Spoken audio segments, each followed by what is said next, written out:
Welcome to Calibrate Conversations, a podcast about embracing God's standard for sexuality. I'm your host, Brady Cone. Thank you for so much for joining us today.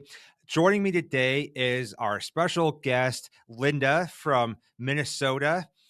Linda, you were on the podcast a couple years ago, and you kind of cringe, I know, when you think about recording that because you were really nervous and it was hard, but you have such an important story to share. And I'm so thankful for you being willing to share it back then. And then since then, you've contributed to our blog and you've been writing a couple of current things, and you really dive into the world of gender issues and transgenderism. You minister to moms whose kids are struggling, and you just provide so much hope and clarity and wisdom to a world that desperately needs it. And so we really appreciate you, and we're really excited to have you on today as we kind of dissect this story that someone is going to share. Well, thank you for that very generous introduction, and thanks for having me on. Absolutely. So today we are going to watch a detransition story. Do you want to just explain for a minute, like, what does detransition even mean in this world of gender issues? Sure. Well, we do hear a couple different things. We hear of desisters, and that's usually an individual that will change course. They've taken on a new identity, but they find that that's not a path they've left before doing any medicalization. When we talk about a detransitioner, they've gone into something, either hormones, sometimes surgery. So we don't often hear the word desister, but there are quite a few of them out there. And as we've been hearing way more detransitioners now too. Absolutely. And so, yeah, we're hearing a lot of stories from both. Probably we're less familiar with these sisters because those are usually, obviously, it hasn't gotten as extreme.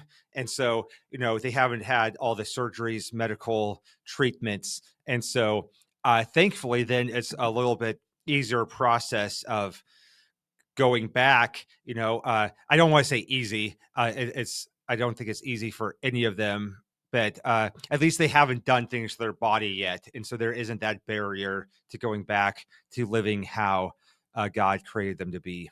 Yeah, I think one thing I didn't point out in that is, with a person who desisted, they've often done a social transition. So they've gone through, the process of having everyone use their new name and their pronouns.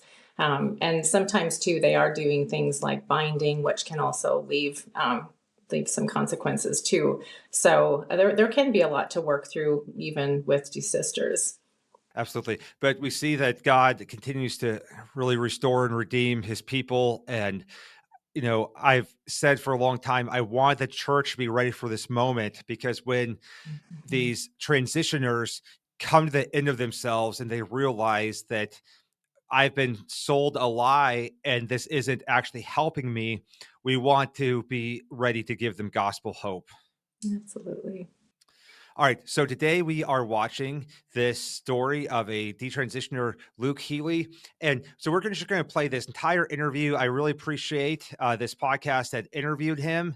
And he really gives clarity and did a very good job of communicating a lot of aspects of transgenderism that you have studied in depth. And so we're just going to take what he says, and then we're going to make a bunch of pauses and kind of examine, and you can provide insight into these patterns and how you saw that play out in your own family's life as you were dealing with your son, and now you've ministered to hundreds of other parents. And so we just want to examine and explain what's going on, give some context, and understand some patterns happening in our culture here. When we speak about evil, what exactly are we talking about? Evil in general in our world today looks a lot like maybe more generally what you would call chaos. There's no rule or no social expectation or no moral that is not somehow oppressing someone from getting what they want. And if if some of these people have their way, I think eventually they will get rid of everything that does not immediately satisfy some base whim on the part of an individual, no matter how bad that is for society, no matter how bad that is for everyone involved. And I think that once you have a lack of that, you have just some kind of Babylonian abomination of what used to be America and our future. Luke Healy is a good friend of mine and the first detransition male that I'm having on my show. So welcome. Thanks for coming. Thank you for inviting me. I appreciate it. So if you would mind introducing yourself to the viewers who may not know who you are, what your story is. My name's Luke Healy, like you said. I'm from Stockton, California, and I was in various states of social and medical transitioning for about 10 to 11 years, 10 to 12 years. And a little less than a year ago, I detransitioned and started living life as a male again. So, yeah. What was it like growing up in the Central Valley for you? As a young child, I think I had a time that many people would call like idyllic, right? I lived, my dad's a firefighter, so I had really close friends that were, you know, basically I had like 100 cousins, it felt like, right? And 30 uncles every day, you know what I mean? We lived out, you know, in just a very nice part of the Central Valley. You know, we spent our days bike riding, fishing, you know, things like that. You know, my brother played Little League a lot. I was less inclined in that area, but just really incredible times as a youth, and in a way that I think is sort of, I think it's somewhat, you know, unique. Being California, I think a lot of people think that we're either San Franciscans or from LA. Or from LA, yeah, essentially. And growing up there, it was kind of that funny in-between where you're still a Californian, and I think we have certain quirks that are unique to us. You know? A little rural. Yeah, but, you know, a little more rural, kind of more in common with maybe some places out, you know, in the South or in the Midwest. Linda, one thing I'd like to point out here is that Luke is saying how he had such a kind of great childhood. And I think that's worth pointing out, because I think too many times we look at, you know, someone who's transitioned genders and like, we're shocked because like, oh, either they had a really good childhood, so like what went wrong, or we assume that it was like this horrible abusive situation that could have caused them to do something like that. You know, I have parents I minister to whose kids are, you know, gay, lesbian, all kinds of sexuality issues, and they have such a hard time. It's like, oh, well, it seems to have such a good childhood. It's like, well, having a good childhood doesn't mean that you're not a sinner and that you can't be deceived from something. Yeah, I thought this was a good point to start with too. You know, just in the 10 years that I've come alongside families, I've seen everything from, you know, solid homes to broken homes to religious homes to no faith at all, you know, religion, Republican, Democrat, you know, there's just as far as the homes that these kids come from, there's so much variation. So there's not like one thing you can look at and say, well, it's because of this particular thing. Absolutely.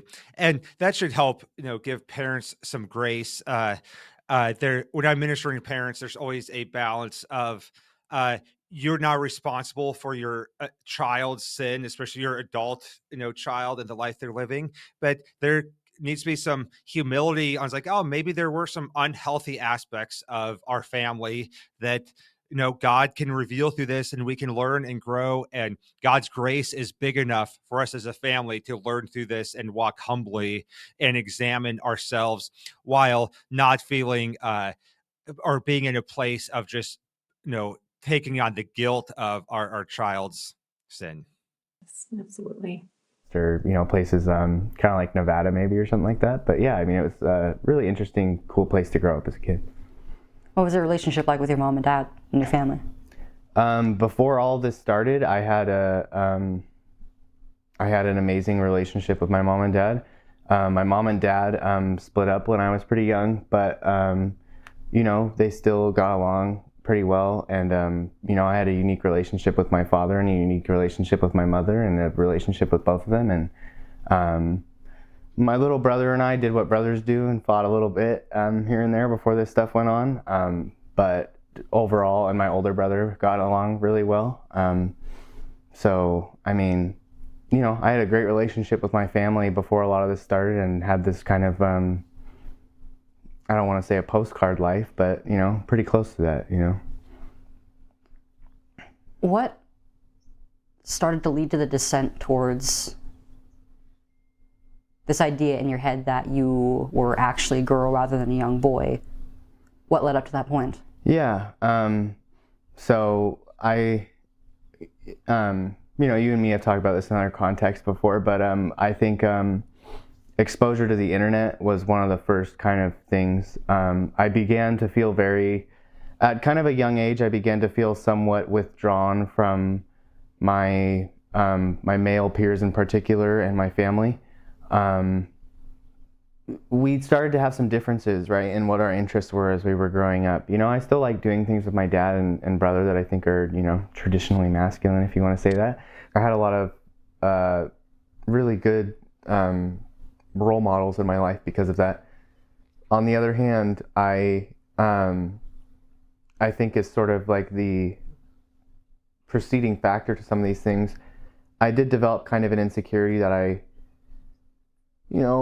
to the extent to which this was in my head, to which it was not, I think is something I've argued with myself over here and there. But I felt like I wasn't like my peers in some sort of ineffable way, right? I didn't play sports. One big thing was I didn't socialize by playing sports because of a kind of issue I have with my eyes that makes it hard for me to track horizontal motion. That was really hard on me when I was a kid. And I just felt like I couldn't socialize properly with male peers in particular. I felt uncomfortable. I felt less than them. I felt less capable than them. Especially at physical activities. I just felt deeply insecure about my place in the world as a little boy. All right, Linda, there's a lot that we could unpack here. So now here in his story, he's feeling some distress. He's feeling some insecurity. He's feeling that he can't relate to other boys. Like maybe he's not one of them exactly, or not included, accepted. And I've shared similar language so many times sharing my story, even though with me, it ended with same-sex attraction and not transgenderism. There's obviously, I can relate to that in so many ways of feeling this distress and discomfort. And so, how do you see that in the lives of people who are dealing with transgender issues? Yeah, one thing here is, just the time on the internet, social media, the influences there, the distress. Yes, almost always distress there. The ADHD and autism, different comorbidities that really make it a little more difficult to fit in with peers. So we tend to see actually quite a bit of that in the families when they express, or when they share their child's story. The time on the internet, the withdrawing, I think is one of the things to really be looking out for. If your child is beginning to withdraw, really be aware of what they're doing with that time, where they are, what they're looking at. Because that's obviously one of the areas that ends up being a trap for these individuals that are very distressed. Absolutely. You barely mentioned autism in there, and I want to be really sensitive to our viewers. It's a hard topic for many families. Many families are having to work through that with their kids. What patterns have you seen there? It seems like maybe kids with autism are maybe a little more susceptible to some of these issues. And so what have you seen with that? Well, I think one with autism, you have the hyper focus, that really focus on one thing. Not that they go directly to this, but they tend to have very specific interests. And a good part of those interests take them to places where they're more prone to be pursued. So a lot of them will have interest in art. So there have been different web pages where they can go. There's deviant art. I'm trying to think of some other ones where autistic children would go to share, or with gaming. They found this gaming community to be an easy community to be in. So they just that ability to, or the ease of connecting with people online, I think made these individuals more vulnerable. Yes. And deep down, we all want to feel like we belong, right? We want a sense of connection. And so when that belonging is interrupted with our peers and our family, and that interruption could be, partially because of those our peers and our family and dysfunction there, or it could be our own perceptions and the way that we perceive people and perceive the world, that we feel a sense of disconnection and not belonging and some distress there, insecurity. And then we really desperately want to belong somewhere. And sometimes we find that sense of belonging in sometime, like this online community in the gaming world, or, with art and creation and theater.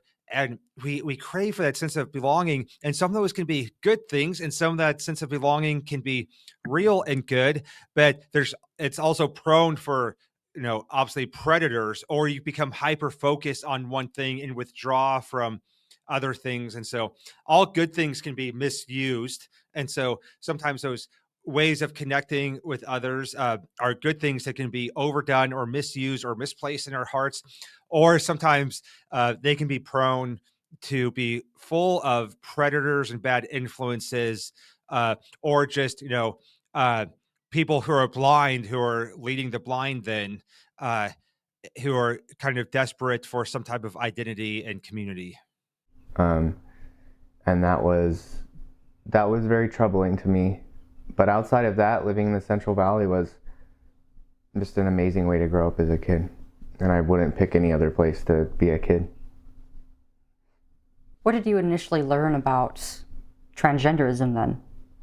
Did it come from school? Was it from online or elsewhere?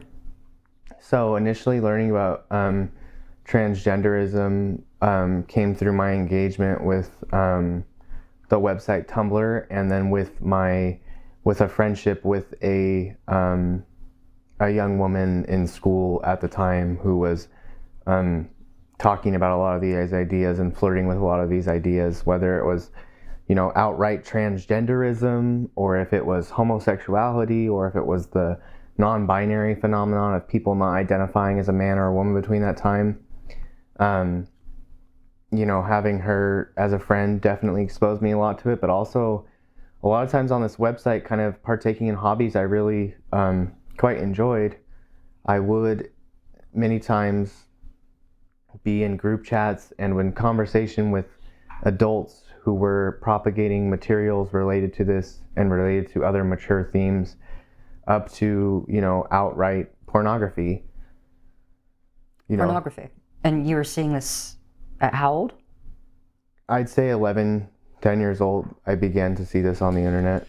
Yeah, this should be hopefully a wake-up call for all parents on what their kids are exposed to on the internet. It is not safe, and it's not neutral. And I see a lot of parents where they say, it's like, oh, well, I don't want my kids to live in a bubble. I want them to learn how to navigate it. But they don't understand what their kids are being exposed to, and their kids don't have the maturity to walk away from that or limit it or process it in a healthy way. Oh, yes, absolutely. I remember somebody saying that, it's like just dropping your child off in the worst part of the city, and leaving them there. There's no limit to what they can be exposed to, and it seems that there's really there's hardly any safe apps or safe social media sites. TikTok, Instagram. All of those have had ways that they've had predators come in and pursue, or just being exposed to content that is inappropriate.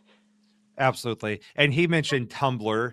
And I remember when Tumblr was a thing. I think it still is a thing, but we've moved on to a lot of other different social media, but really all of them can be used in negative ways. There's secret messaging, there's just secret groups, there's with Snapchat, there's disappearing pictures that can be really enticing for kids, and then parents can't track what their kids are being exposed to. And there's predators lurking in all these places who are trying to convince our kids that that's an option for them, and we need a lot more safeguards for our kids there. Yes, absolutely. And I think, what mentioned before too, some of the hobbies, going into and starting, my understanding is some of those really didn't have the private messaging, but it was kind of in those chat spaces where they would get invited into places like Tumblr and then have those conversations. And once again, thinking of a child who's autistic, we know that they tend to gravitate towards people that are either younger or older. So, meeting up with older people probably felt more comfortable than communicating with their peers as well. Absolutely. And that's a recipe for kind of disaster there. And so, and I agree with the sentiment. We want to teach our kids how to navigate the world and not just live in a bubble. But I think that the world out there in the internet is so much more harmful and addictive and exposure to things that most parents just have no idea. And so we can't be naive to that. And we need to be engaged with our kids and understanding where are they engaging, where are they finding connection, you know, and we can't fix everything in our kids, but we need to be attempting to shepherd them and know them deeply and make sure that they're connecting in healthy places and understand how they're processing the world around them. Yes, and I think parents too are, very much opening up to, the awareness is there now, and there have been efforts to come together. I think there is a wait until 8 movement that's starting right now, where parents are trying to come together and sign an agreement that they're going to wait until 8th grade for their child to have a smartphone. So that it's not that your child's going to be the only one, feel like they're left out of all the fun and connection. So seeing that happen has been an encouraging thing. Absolutely. It's a pretty early exposure. Absolutely. I think it had a catastrophic, exposure to sexualization, pornography in particular, but sexualization in general was kind of maybe one of the earliest and one of the most decisive factors of my kind of slide into transgenderism. And what exactly was this sexual content like? What was the extent of it? I think it started out, so for some kind of background, I guess, in some of my hobbies back then, I did an activity online called role playing, where people imitate various characters from various media, and they engage in fictional scenarios with one another, where you write out your response of what my character does and what that character responds, right? And Tumblr had a ideal format for this back in the day. I don't know if it still does, but because you would have text and then you could put another text onto that, so it almost read like a piece of like a story almost, right? Because you could just go down and read it like that. I think when you reblogged it was called. But essentially, over time, I began to see, and sometimes if people were either unaware of my age or didn't care, partake in sexual role-playing of that nature. And that also transformed into me starting to see, it went into then visual depictions of these characters and of other things just drawn, drawn pornography. Drawn pornography actually had a larger presence, especially early on, than actual photographic pornography. And I think... And what was being depicted exactly? characters, especially from these medias, engaging in sexual intercourse of all kinds, What media are we talking about? Are we talking like cartoons or cartoons, books that I was reading. I was really into trying to think of an example now. I was really into Pokemon, and you would see characters, humanoid characters from that show and those mangas, I guess, and books and cards and all that. You would see them being portrayed having sexual intercourse, and then once you clicked on that, you would just see, sort of random fictional pornography being drawn of just kind of two regular human beings, and the hole just kept getting deeper and deeper, right? All right. I completely understand what he's talking about because I've seen all those things online.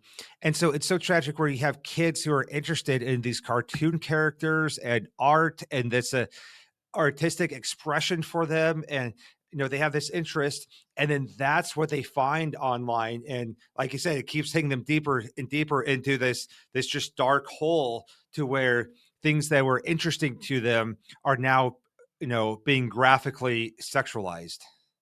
Yeah. Oh, absolutely. You said it well.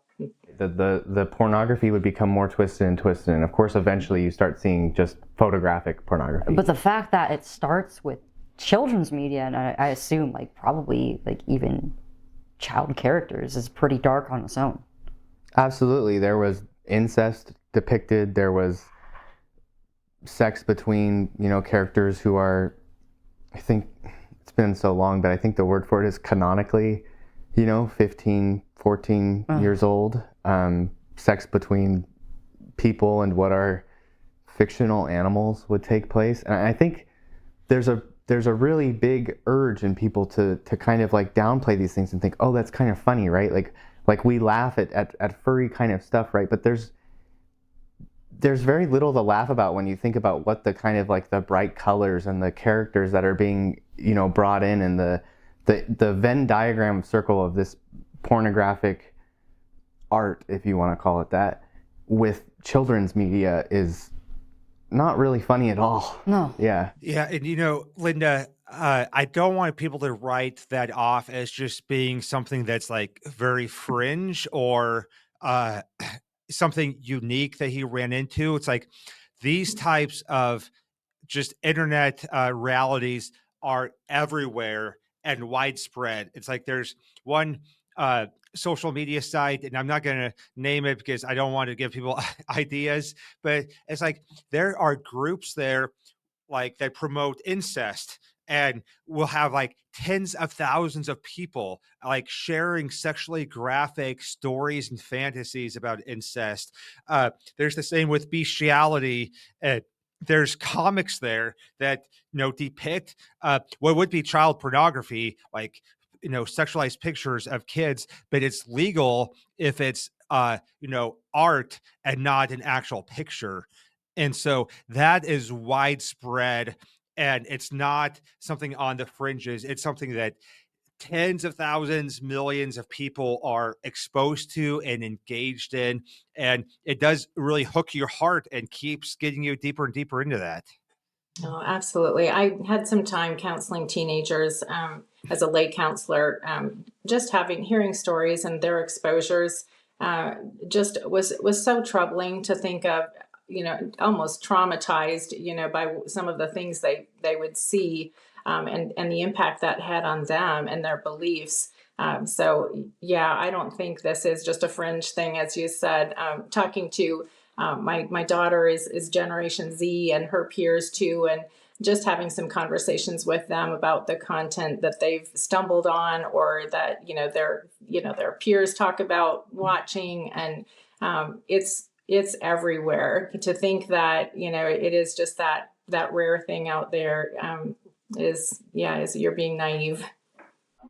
So you're interacting with other users on these forums who would talk about all these developmentally inappropriate things like pornography and eventually transgenderism.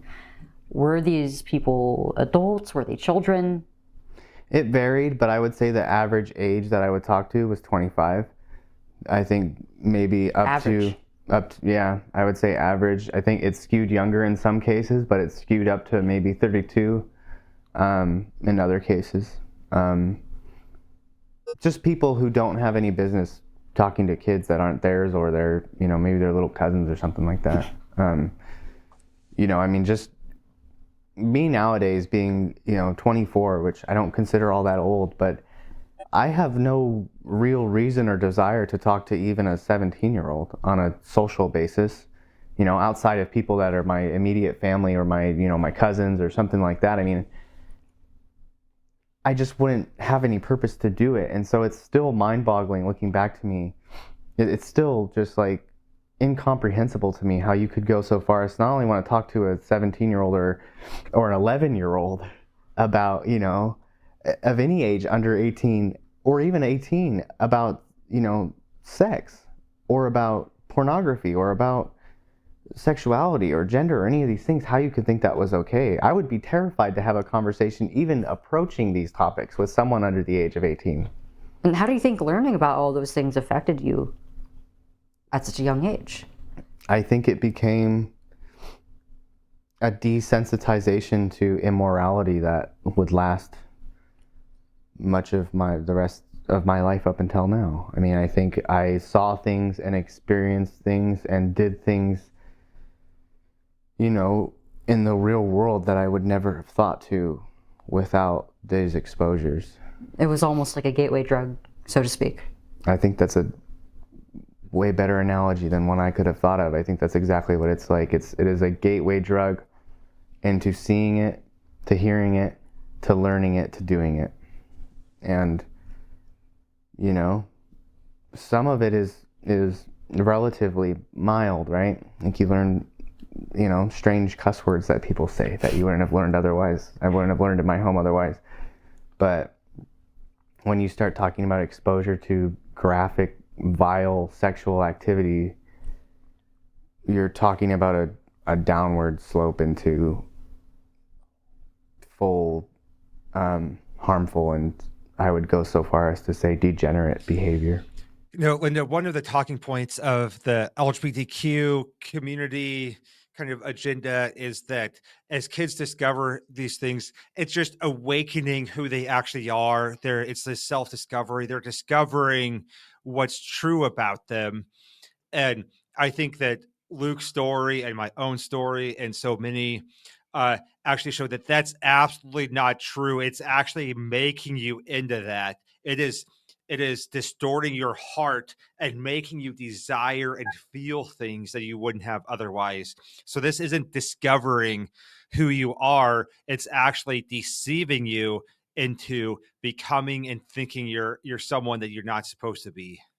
Yeah, and I, when thinking about uh, just the tools that are offered for young people that are questioning, I think that he makes a really good point here. There's really no business, having these older people, and why are they having these discussions with younger people?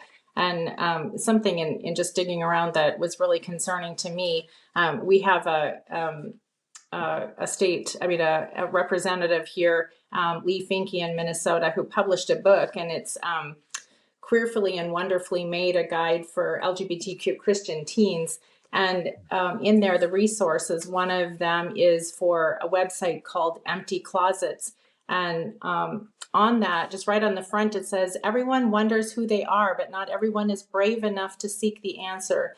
Empty Closets is a place where you can figure out who you are, surrounded by other people just like you, whether you're gay, lesbian, bisexual, transgender, curious, unsure, or a friend of someone who is. Empty Closets will help you find the answer. We welcome new members of all ages from 13 upward. Oh, wow.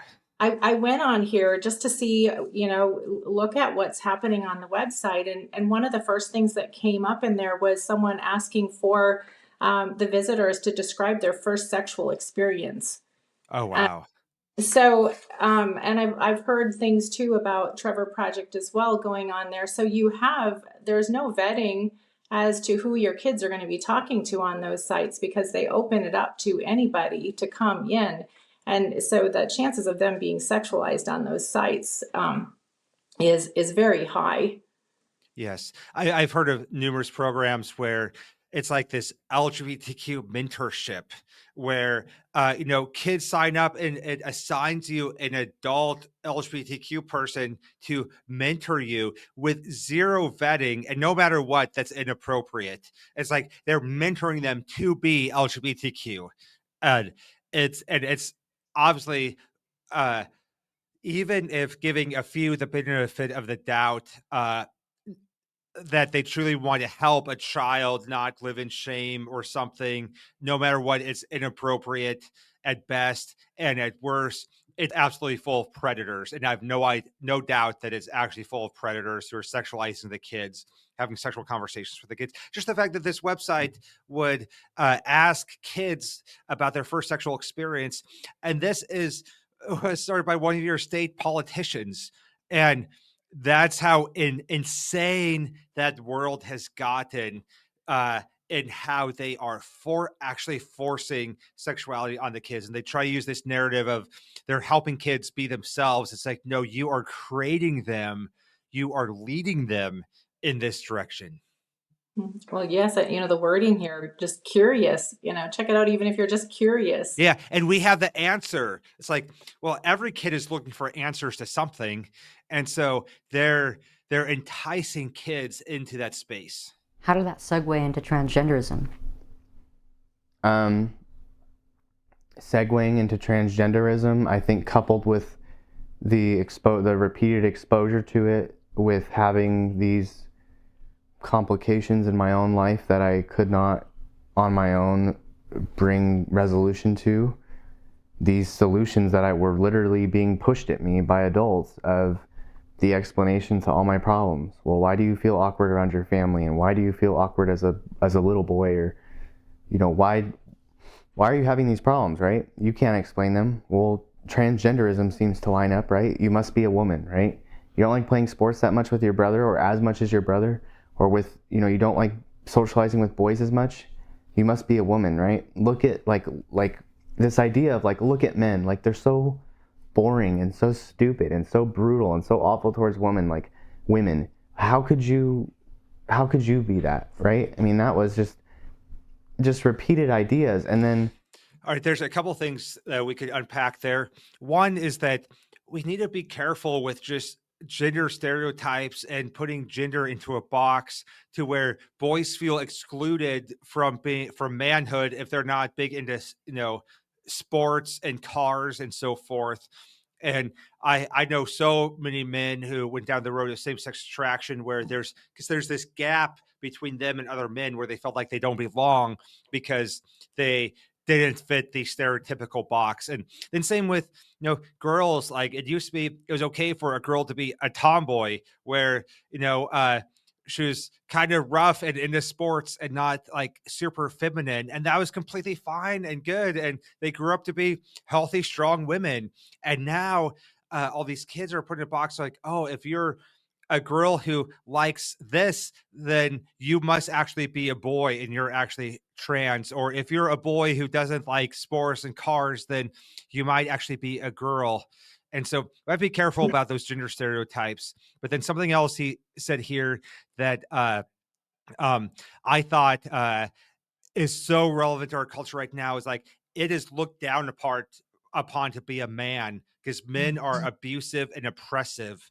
And I think there's so many younger kids, like middle school age, where boys are trying to escape being male because, especially being a white male, means that you're oppressive.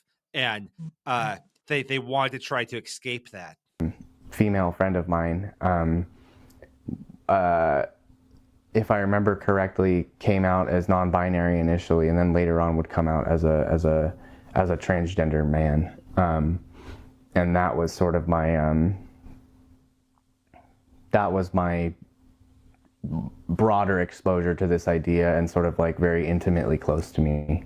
And this was a girl from school, or was she from the internet? Yeah, she went to school with me. She, if I remember right, she transferred into our school from somewhere else.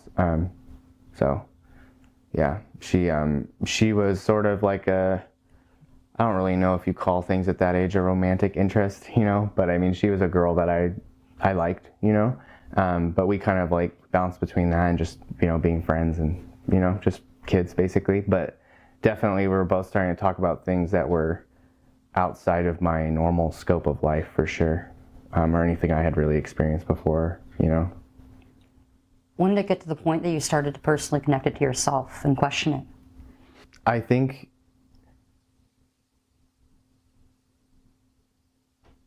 I started to develop this idea.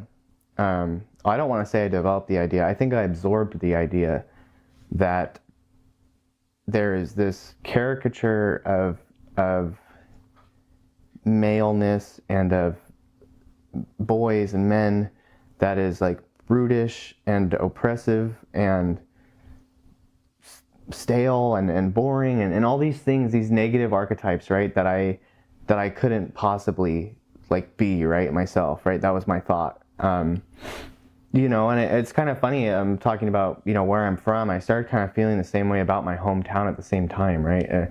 It's sort of a weird connection, I suppose, but it was sort of like, if I was a man from where I was from, I was going to be this kind of like brutish, backwater, awful to women person forever. You know what I mean? That was kind of, that was what I began to feel. And so... Was that what you saw out of like some of your male role models growing up? No, I don't think so. I mean, that's the thing. I mean, I think these ideas are so twisted and delivered so manipulatively online that despite like, my dad's never been that way. Very few males in my life have ever been that way. Certainly not my brothers. I think the only thing in person that shifted with them was they were a little more outgoing than I was. But I think these people on the internet that kind of had these kind of like man-hating ideas,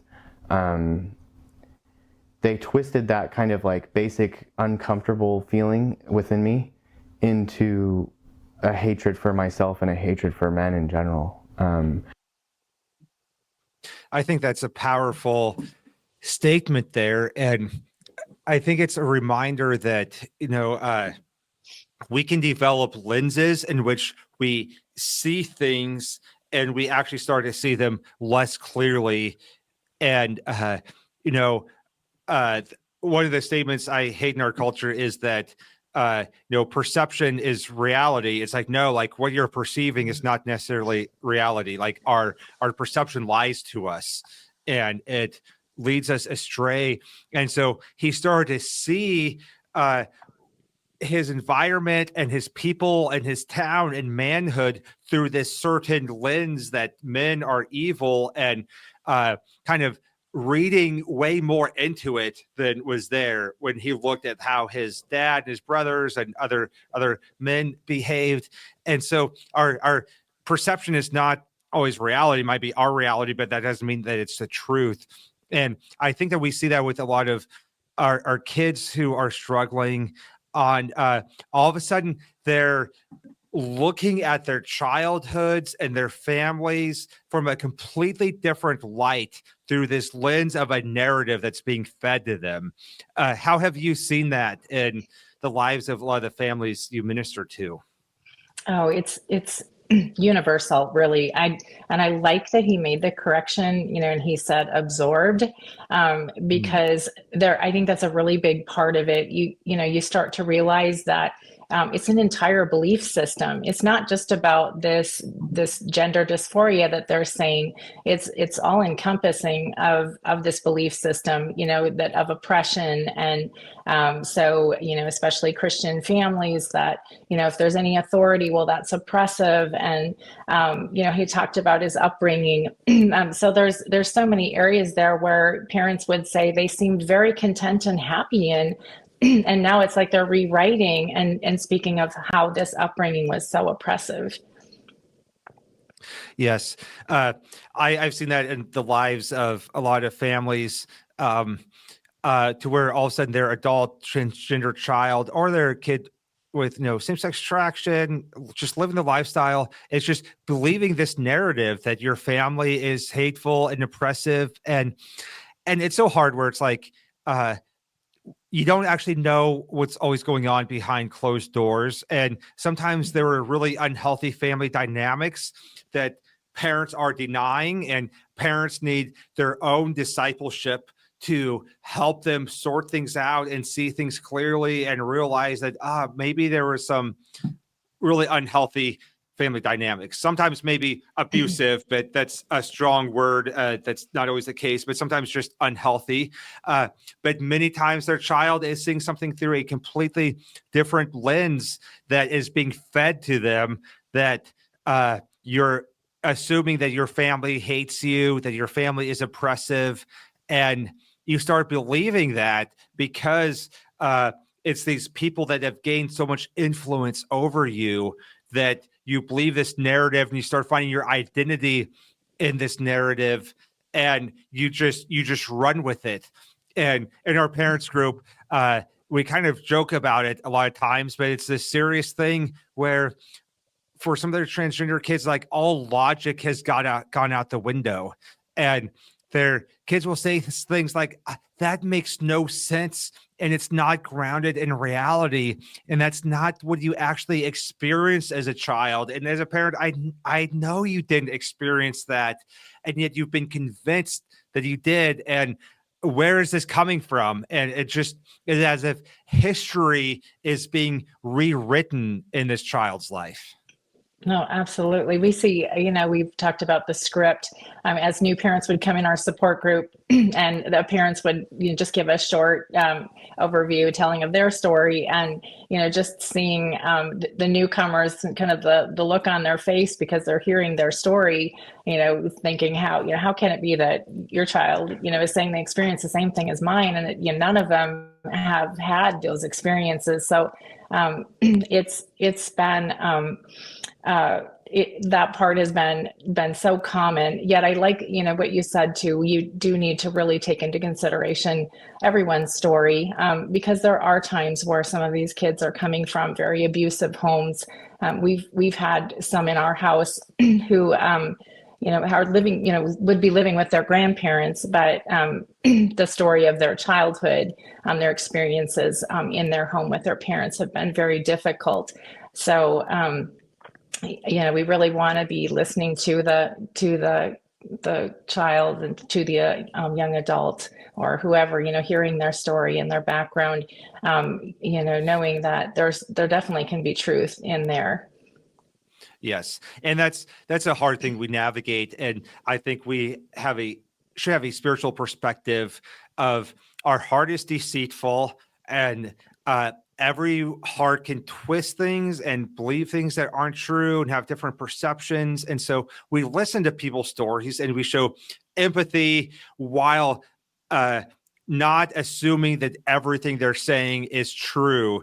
And they could be maliciously, intentionally lying, or they could just be deceived and reading a narrative into their story. And we can understand that biblically and understand that people are deceived. And so we don't go into those conversations assuming that they're being dishonest and they're lying and sharing their story. But no, we listen and we try to understand, and we but we have the assumption that not everything they're saying is actually factual or true, whether they're maliciously, intentionally trying to deceive us or their perception has been skewed. Right. And then to a point where it was like, well, I can't be that, right? Because I feel this and this and this, and I'm more like these, compatriots of mine that I have online than I am anyone I know in person. So what must be wrong with me? And then that question led to, first identifying as non-binary, like not a man or a woman, just like, kind of in between in that ideology sort of definition. And how did you go about that? What did that look like? I basically just called myself a different name, like I very seldom like cross-dressed while I was younger because I didn't want to, in my mind, disappoint my parents or embarrass myself or draw attention to myself. Did you feel any guilt about how your mom and dad might have felt about this? Yeah, I definitely didn't want to didn't want to let my dad down. You know, I love my dad. You know, him and I went through some really hard times through this, but I always loved my dad. You know, I didn't want them to feel like I was doing something wrong to them. But so with like the non-binary thing, you know, that was the initial. I went by a different name, and then later on, it developed into like this sort of desire to be all the way, if that makes sense, or like feeling like I wasn't in between. I was just 100% not male. I couldn't be male, right? I had to be a female, I suppose. And how old were you at this point in time? How old were you when you started learning about this, and then once you actually decided to go into this lifestyle? So when I was 11 years old, I was definitely learning about this stuff and getting into it and getting more immersed, but I was somewhat private about it outside of between me and that aforementioned friend I had in school and my friends on the internet, all these adults.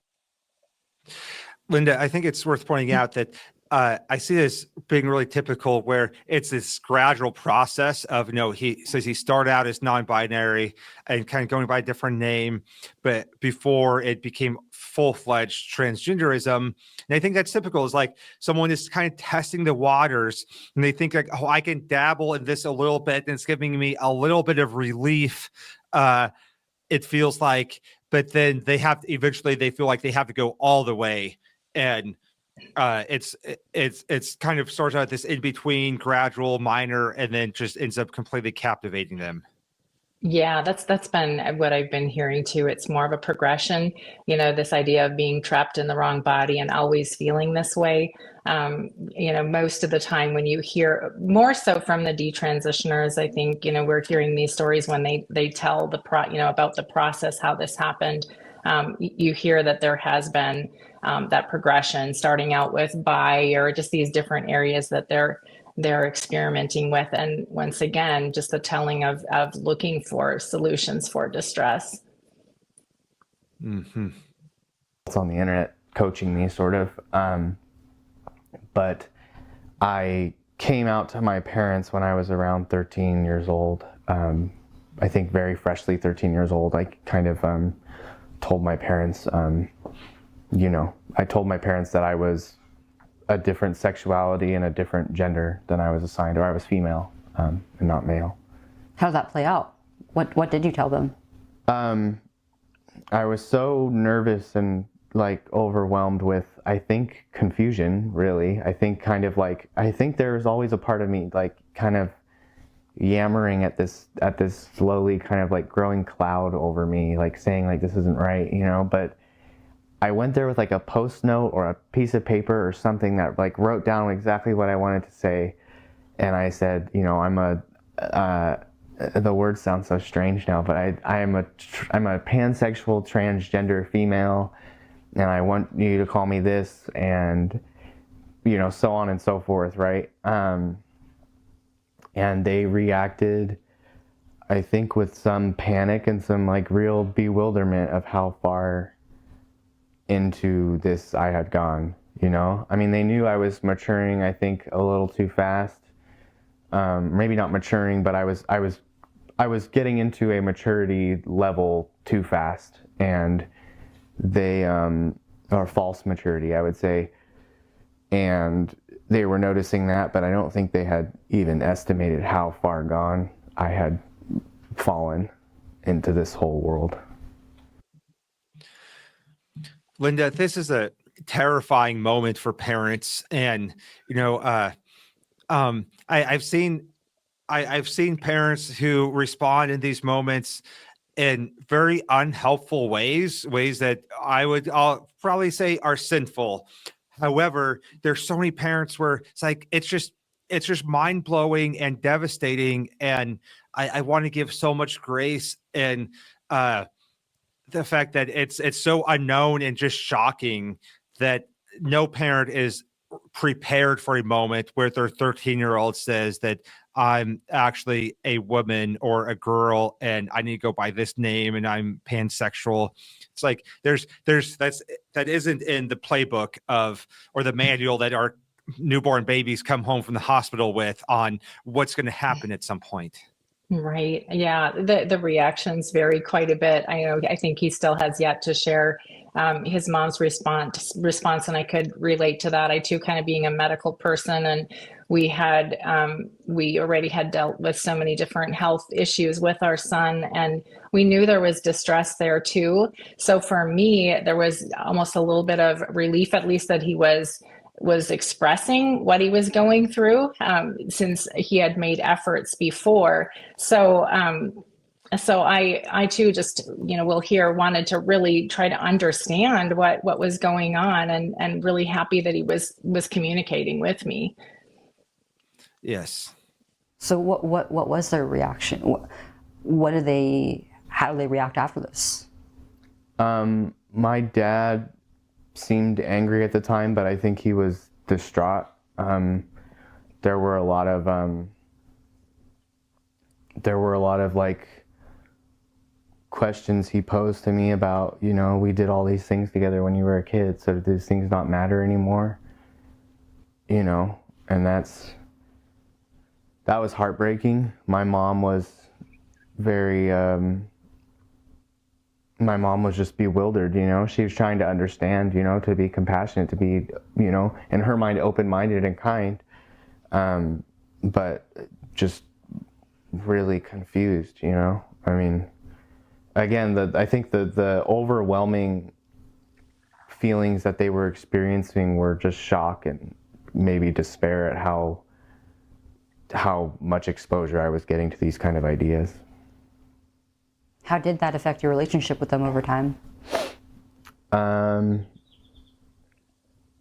I think, at risk of sounding melodramatic, it destroyed my relationship with them over time, particularly with my father. The animosity that I was, and the enmity that I was told to basically, that I think in a way I was instructed to develop between myself and my parents for what they had done to me, so to speak, by denying me medication as a child and not, affirming and things like that, right? Or at least with my mom wanting to slow down and at least research this because, she didn't know much about it. Which is kind of a sensible reaction for a parent who doesn't really know anything about this. I mean, where did you get those beliefs from that you were being denied? Just like these internet, peers and adults. I mean, again, this, one of the big emphasis that I have when I tell people, or emphases that I have when I tell people about these things is that the amount of adult coaching into these ideas that I had to have to go through with these thoughts and these actions towards my parents is it's astronomical. I mean, a lot of these thoughts were put in my brain like, oh, your parents were so bad to you for doing this to you. Like, they're so, oppressive or this or that, And I was basically taught that my parents must hate me because of this, right? My parents must be just bigoted and, wrong and whatever. So more and more I was just absorbed by this, I don't want to say hatred of my parents, but like this deep distrust and sadness towards them of, well, you're hurting me, right? But like, little did I know they were doing these like passionate kind of like feats in my favor to protect me from something that was going to destroy my body and my mind and my soul, and did, to some extent. Yeah, Linda, this is so heartbreaking, and we've seen this play out so many times where these kids were being fed a narrative of your parents hate you and your parents are denying you and they're being oppressive. And it is this script from adults that is speaking this into the kids and helping kids intentionally develop an animosity towards their parents. Oh, absolutely. It's such a flip. There'll be so many parents that'll talk about the beautiful relationship they had with their child, very open relationship. And just to see things turn in this way and the accusations that come, I remember, I had a very close relationship with our son. Because he was autistic and he needed help, I would go every week to help him grocery shop and, whatever assistance he needed and things. And we always ended every visit with a hug, and things seemed to be going very well. But I remember at a certain point, I was actually visiting with our pastor at the time, and a text came through, and I read it and just showed our pastor and said, "This doesn't even look like our son. This is crazy. Like, this isn't even like him. This isn't his character to communicate this way." So it really, it to us at least, it seems sudden. I don't know how much, as Luke said here, that had to be said, repeatedly for them to believe these things about their parents. But as a parent, it does feel like it's just a real sudden flip. Absolutely. And I think there's, I hope I haven't been too hard on parents over the years with the speaking on these issues has been on the sexuality aspect. And many times, with sexuality, kids have been struggling for years, and the way that it was talked about in a home wasn't a very healthy way about how we talk about those people. And so the child was sitting there for years struggling with this inner turmoil with same-sex attraction and couldn't talk about it because of how it was talked about. So we want to take responsibility in how we talk about these issues as a family. But I see it even more so with the transgender issues of it does develop so suddenly, whereas with sexuality, it seems like, usually from puberty on, kids have started to develop some same-sex attraction. But with sexuality, it's an idea that is presented to them that is a solution to whatever problems they're facing. And it does develop so quickly that then when it comes out, parents are caught so off guard. And kids are so scripted on how they should be viewing then their parents, their family. And it's just devastating. Yeah, I think, Lisa Littman can be credited for that, the ROGD, the rapid onset gender dysphoria, and then Abigail Schreier, putting out the book, Irreversible Damage. I think it was a gift to many parents to hear somebody that understood it. But yeah, definitely, it's the reason there's so much shock, and you can understand why sometimes parents do respond in anger, because they do just get blindsided. And we know that anger is a secondary, response. So, what is the first one? It's often fear and shock, and just the different emotions they're going through in that moment, not really seeing it come. And in our case, it came not only the announcement, but it came with pretty much a demand that we would help medicalize our child. So, here in 2014, when we hadn't heard anything about it, and we're told that I'm no longer your son, but I'm your daughter, and I need you to help me transition. And also, hand me the first bill to the endocrinologist that someone got him to. So, there was just so much that came to, at us out of nowhere. Yes.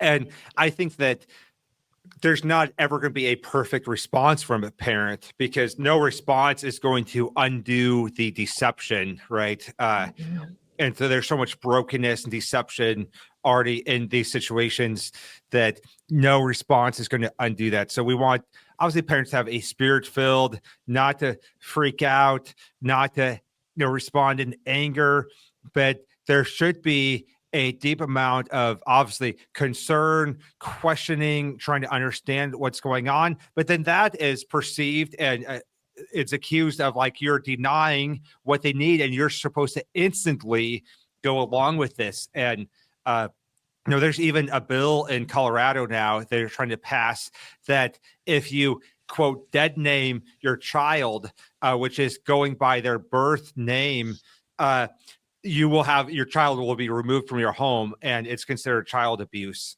And so what a just insane world we're living in when we see the consequences. And we should probably just keep listening to Luke's story, because we'll see kind of what the consequences were of this ideology that was being pushed on him. I mean, for your for your mom and dad, like that seems like such a dilemma for them. Like it's clear, I think it shows that through their actions that they loved you and they cared for you and they wanted what was best for you, but that clashed with your desires at the time. So when you were talking with these other accounts, and especially with these other adults, about these ideas, the sexualization, about gender, did they try to facilitate actual real life relationships with you? That's a great question. Initially, no. Initially, this aforementioned female that I talked about earlier, who I met in elementary school, we had kind of a, we never had any sexual contact with each other, but we had, we did things that I think are somewhat developmentally typical for, boys and girls at that age, like around 13 and stuff do. I mean, we kissed each other at one point, things like that, but other people who were in these kind of ideas were doing things like, there was, when I was 11 years old, a 16-year-old trans-identified female was found by my stepdad outside of my window while texting me in the middle of the night. So another minor, but just not really an appropriate age gap or inappropriate behavior. And then... She was just staring into your room or what? While texting me, yeah. How did she find your address? We lived in the same neighborhood at the time. So we would actually, that other person then would actually walk around the neighborhood and we knew where each other lived. And why was she doing that?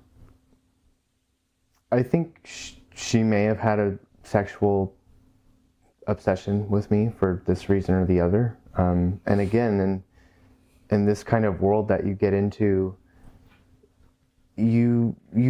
those ideas about reality of like being a 16-year-old or a 17-year-old being attracted to a 11-year-old boy, those don't really compute anymore because your other reality is already so thrown out. So you don't have there's no guardrails anymore. And I mean, these things went to the point beyond just, I would call that relatively innocent to some of the other things that were happening to me. I mean, before I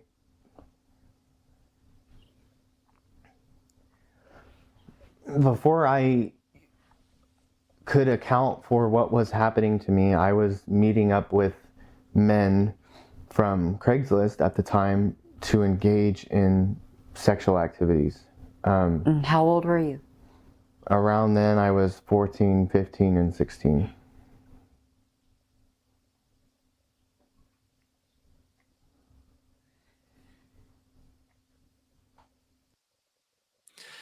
Yeah, Linda, it's so tragic, but it's not uncommon. And he expressed it so well in saying that there's no guardrails. Once you get into that world, like there's no standards, anything goes.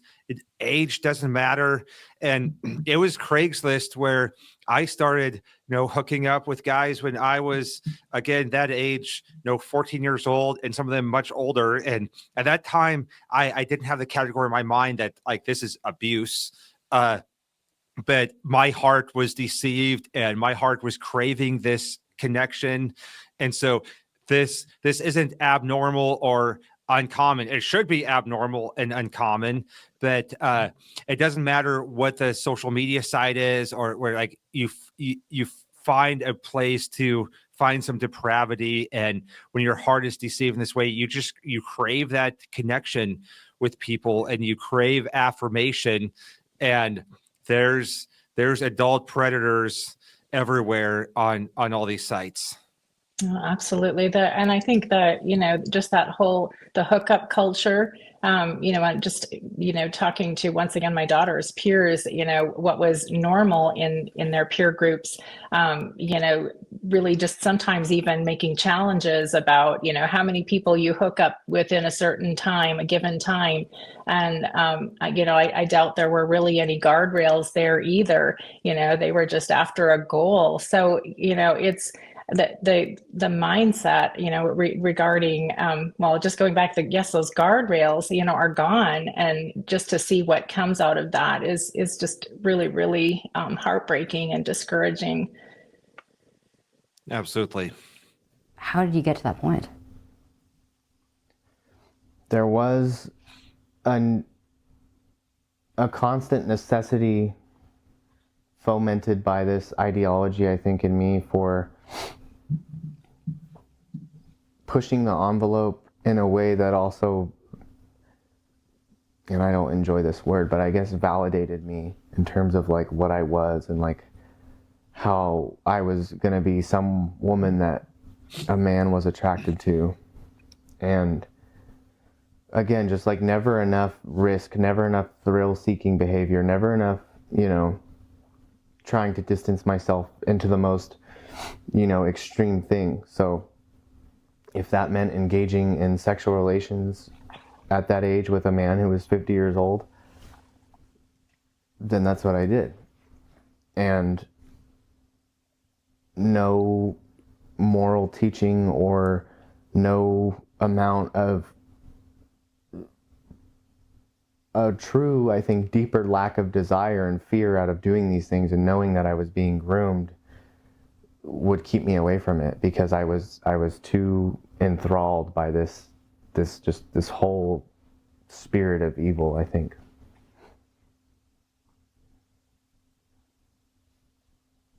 When we speak about evil, what exactly are we talking about? I think in our faith we call it Satan, but I think I think there's a lot of different things you can call it. I mean, I think, that he's a big part of it on the spiritual realm, but I think evil in general in our world today looks a lot like maybe more generally what you would call chaos. There's no rule or no social expectation or no moral that is not somehow oppressing someone from getting what they want. And if some of these people have their way, I think eventually they will get rid of everything that does not immediately satisfy some base whim on the part of an individual, no matter how bad that is for society, no matter how bad that is for everyone involved. And I think that once you have a lack of that, you have just some kind of Babylonian abomination of what used to be America and our future. Yeah, there's so much that could be said culturally about that, just the chaos and how anything that would stop someone from acting on a whim is considered oppressive. That sums up so much of where we are right now in our culture and what is helping lead kids to these just horrible, destructive places. Yeah, absolutely. I think of it, what comes to mind too is, and I'm not with the details here, but Alfred Kinsey, his work, it goes back quite a ways, right? And so this isn't something new, to really, once again, remove these guardrails and just really have, go after whatever desire you have. And, as he describes the chaos with that. Yes, I think one of the things kids are craving and need so bad is stability, and everything is shifting in their life, and they need stability, and that stability can be their faith in Christ, and we have a truth and a God that never changes, and kids are desperate for that type of stability. And how did you move forward with your transition? How did you proceed, knowing that your mom and dad and your family felt the way that they did about it?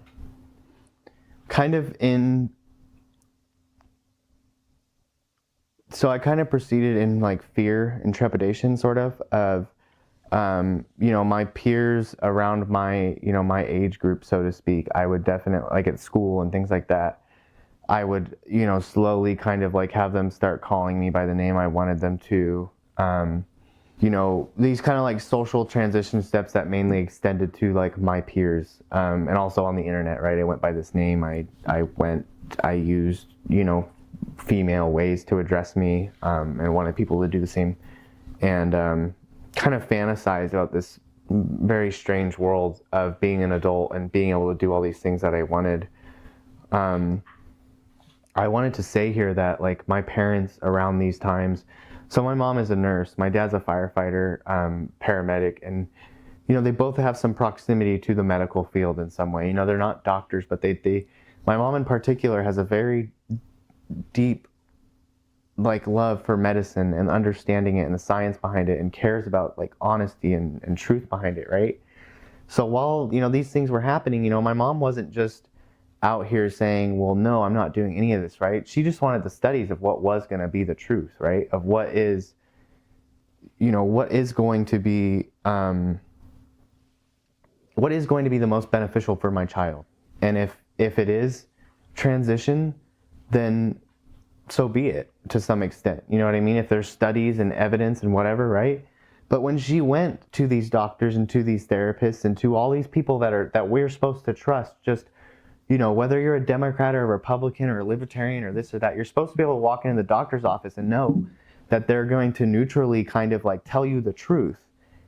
And instead what happened was, when my mom asked for evidence or presented conflicting evidence to what they were saying, which was just affirm and transition, she was treated with contempt and told that her son was going to die, and that I was, that my parents were killing me and denying me, and I was never going to have a future. I mean,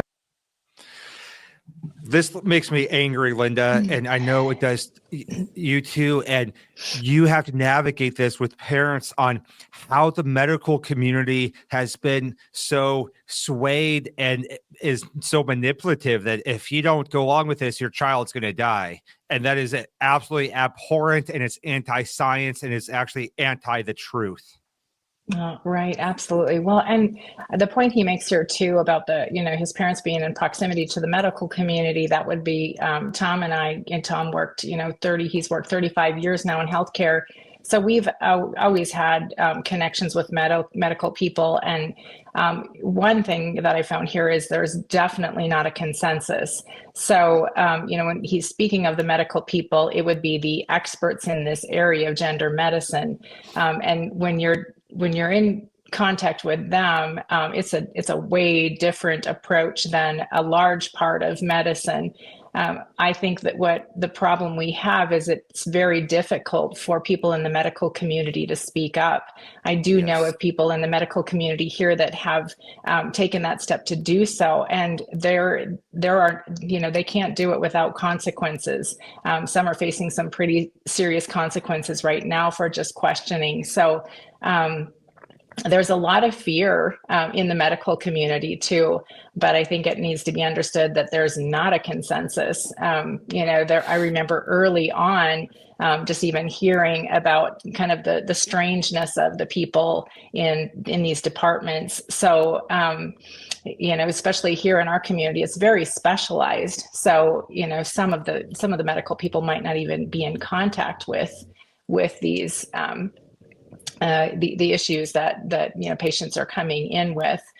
Now that it's becoming more and more widespread, it's pretty hard not to. But I think we're going to see more and more pushback in the medical community as more people are facing the decision of, do I affirm this and continue to promote this, or do I take a stand? Absolutely. And I hope and pray that more people in the medical community stand up, and that we need a lot more whistleblowers. We know that a lot of this medicalization has been happening kind of secretly. And I've said this before in the podcast, it's so ironic that so many people were claiming, oh, we're not medicalizing children. But then as we've tried to pass bans on so-called gender affirming care, they're like, oh, this is going to deny the necessary health care for hundreds of thousands or millions of children. It's like, I thought you weren't providing that care for children, but you obviously are, if banning it would deny that type of care to hundreds of thousands or millions of children. And so there's a lot of deception within the medical world. There's a lot of denial. There's a lot of things happening secretively. And we need more people in the medical community to speak up and to refuse to participate and to sound the alarm bells on what's happening. Absolutely. That's the biggest thing that really hits me when I think about this, is these people that are just supposed to be neutral arbiters of truth were destroying my parents' minds with guilt and manipulation and you know, and somehow my parents, despite all that, weathered it and knew that the truth was on their side, which is one of the bravest things I've ever witnessed in my entire life. I think it's very admirable of them to stick up for you the way that they did.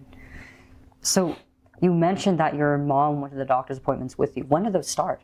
When did you start seeking consultations? I think right after 13, so I think 13 and 14, you know, my mental health began degrading fairly quickly around this time as well. I don't think coincidentally. You think the transition was actively causing that? Absolutely. I was living completely discordant with reality, and I think it begins to put you almost in a state of not textbook psychosis, but it's some kind of, you know, you're so distant from reality, you living in these two worlds, that in this one world that wants to destroy the other one, and destroy yourself eventually, and destroy my relationship with my family that I've always had. And so I just began really, my behavior, my relationship with my brothers, my relationship with my parents just began collapsing. So she started bringing me in, not for just gender stuff, but for mental health stuff, to figure out what was going on with me. Yeah, and we see this so much, Linda, where the further someone gets along in transitioning, like their mental health declines, and the world that is affirming of that says, well, what they need is more affirmation and celebration, and this is because they're being oppressed. And it's like, no, he said it so well, it's because he's not living in reality, and this fake world put him at war with his real self. And mental health and behavior was declining rapidly, and we see that in so many kids who go down this road. Oh, absolutely. I think it needs to be said too that there is that period of euphoria, you know, so you do see for a time that kids seem to be much happier, living in that affirmation, and feeling like, you know, they finally have an answer to the problem. I remember, you know, when we were trying to find answers for our children's medical problems, when we finally got that answer, even though we didn't have a solution for it, we were just euphoric to finally get the answer. It felt so good, you know, something that we could pursue now that we weren't just in this place of questioning and uncertainty. So I can see why it is so alluring in that way to continue on, and why you do see the period where they do seem like they're doing well in it. But it's been now in these 10 years to watch, you know, around, you know, 5 to 7 years, sometimes earlier, sometimes later, but you start to see that downward movement where there's more distress, and, you know, they start to lose the ability to function in life, have a hard time holding down jobs, end up coming back home to their parents because they can't continue on. And sadly, suicides, we're hearing more of suicides, and we've heard now a report that, you know, it's like 19% more. They're more prevalent now after transition.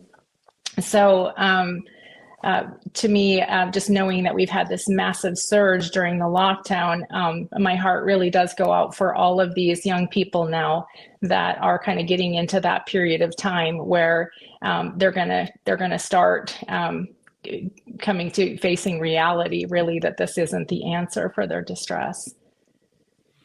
Absolutely. And hopefully there's enough of these stories that get out there that, will prevent people from going so far to begin with. And like you said, initially, and I think this is right with any of our sin issues in our life, initially there's a euphoric feeling of this is doing something good for me. And then parents see that and they experience that, and they're trusting what their doctor says. And it's kind of one compromise after another. It's like, well, you just need to take this step. And it's like it's like, okay, well, that seemed to give them some peace for right now, but then there's no longer peace. It's like, well, now we have to take this step.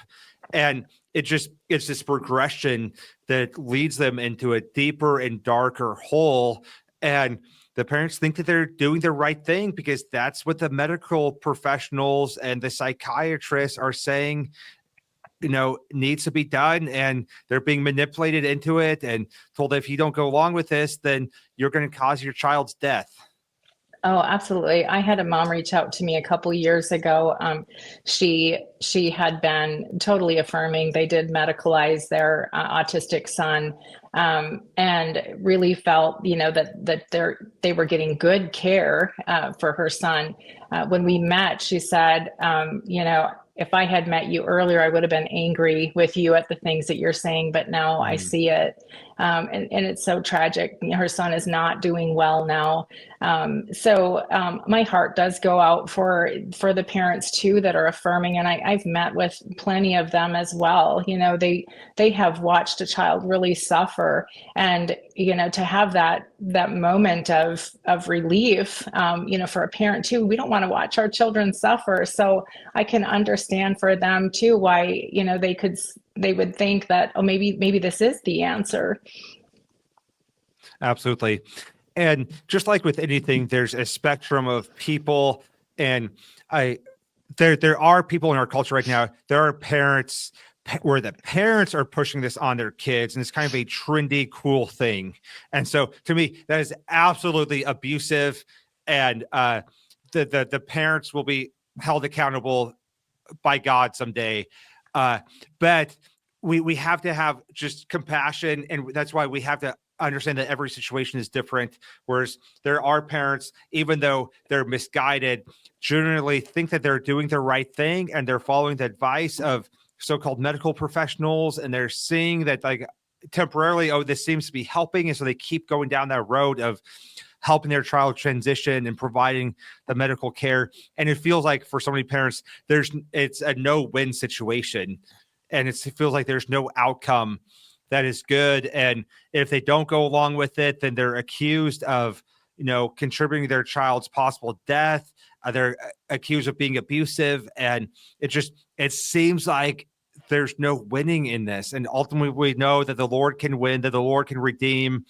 But hopefully, as we know more and as we hear more of these stories, parents will give more resistance much earlier on. Yes, I'm glad that you pointed that out too. I think it's good to hear the stories from the parents as well, because you're right. There are some that are encouraging this, and they've been calling it transhausen by proxy right now, and I've been in contact with grandparents who have their own children now, are raising their grandchildren, and saying that you need to affirm our child as whatever it might be, non-binary or the opposite sex, and if you don't, you're not going to get to see your grandchildren. So situations like that, it's unimaginable. I mean, these kids are toddlers, so you really do have to wonder what's happening there. Yes. So was it just like a pediatric psychologist, or? If I'm being honest with you, I don't remember the initial title of the gentleman we spoke to in Stockton. I know he wasn't a psychiatrist initially, but he was some sort of therapist with me. Okay. What would he say to you during these appointments? I was just trying to kind of recount these details, but many of his things were, and looking back, I think he was actually probably a good guy, right? And but it seemed we kind of tiptoed around the gender subject in a way that was, if I had to speculate, I think that he was probably forbidden from maybe looking at some of these things that were like, maybe we shouldn't do this, by a Kaiser, right? He was a Kaiser, I know in my experience, my little experience in like the medical world, there are certain algorithms for, every different kind of medical profession. If you see this, follow this chain down and do this, right? You can't freelance most of the time, right? Unless you're a really good surgeon or something, probably, but you can't just freelance. So there's probably somewhere that says, hey, if you see X gender dysphoria, their policy is to do this and this. At the same time, he was trying to tell my parents that Kaiser was just, I think then, opening up, gender clinics, or they were maybe not just opening up, but they were kind of starting to expand their, gender clinic services, I think out in Oakland and I think maybe Kaiser Vallejo. I don't remember the exact locations, but he was trying to get me referred to those, with me trying to, I think, stay away from the topic for some reason. But also, I think importantly, like affirming me as who I am, right? Affirming me as who I wasn't, sorry. So But, he yeah. would speak to you with your preferred name, pronouns, and such. Absolutely, yeah. Yeah. Was there anything that they'd ever told you that they never told to your mom, your dad? Were there ever like appointments that they would have where like they weren't in the room? Yeah, I had many of my appointments with him without them in the room. I think if I remember correctly, the majority of time I went there, my parents weren't in the room. It would be like, hey, do you want to try talking to your parents at the end of the session? We'll bring them in for 10 minutes or so, and he would try to kind of like melt the ice that had started arising between me and my parents. My parents were terrified about me. They had these people telling them these things that were about to happen to me supposedly. And I was also, I was at this time making suicidal gestures. I was hurting myself. I was doing all kinds of things that were just not really my character when I was younger. I wasn't saying I was a perfect kid, but I mean, this was almost night and day between like my kind of like, I don't want to say introverted, but quiet or pretty reserved self to this just aberrant behavior all of a sudden. So I think to this therapist's credit, he was trying to include them at least in the mental health things specifically, to try to figure out what was going on with me and help me. It's kind of a unique detail, actually. Yeah. So how long did these that makes my heart break for these parents. And they're taking him to a psychiatrist because they're desperate for help, and so they're turning to people who should be able to help. And as he said, he's given the psychiatrist kind of the benefit of the doubt now that he thought that this guy truly is trying to help him, but there's this wave coming at him from these online sources that have influenced him so deeply. And it seems like it's an impossible position for these parents to be in. Oh, right. And I when I listen to him, I think that his parents must have done their homework too. I wonder if they didn't, do some research to find out if they could find a non-affirming counselor. That's one thing that we end up trying to do around here too. And it's very difficult to do that. We do have some names of certain ones that we know are going to be looking at issues and not go right to affirmation. But it is, like he said, it's protocol. So it's a fearful thing for some of these practitioners to step outside of that, knowing that they're supposed to be giving them the resources and they're supposed to be affirming right away. So it puts so many people in a very difficult position. And here is a place where I think I really encourage parents to reach out to support groups and be surrounded by parents that have gone through this, that can kind of help them navigate that, because it's a very, very difficult time. From Christian non-affirming support groups. Yes, exactly. Exactly. Because there's Yes. plenty out there that are pushing this. And so you have to be so discerning on which voices are you listening to. And it's so hard when you don't know who you can trust. Yeah, and I know a really good one too, just saying. Yes.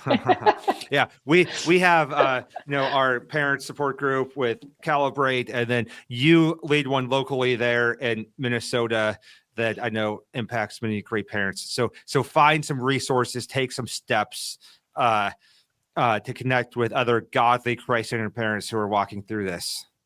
Did these consultations go on for until you actually went into any of the medical parts of transition?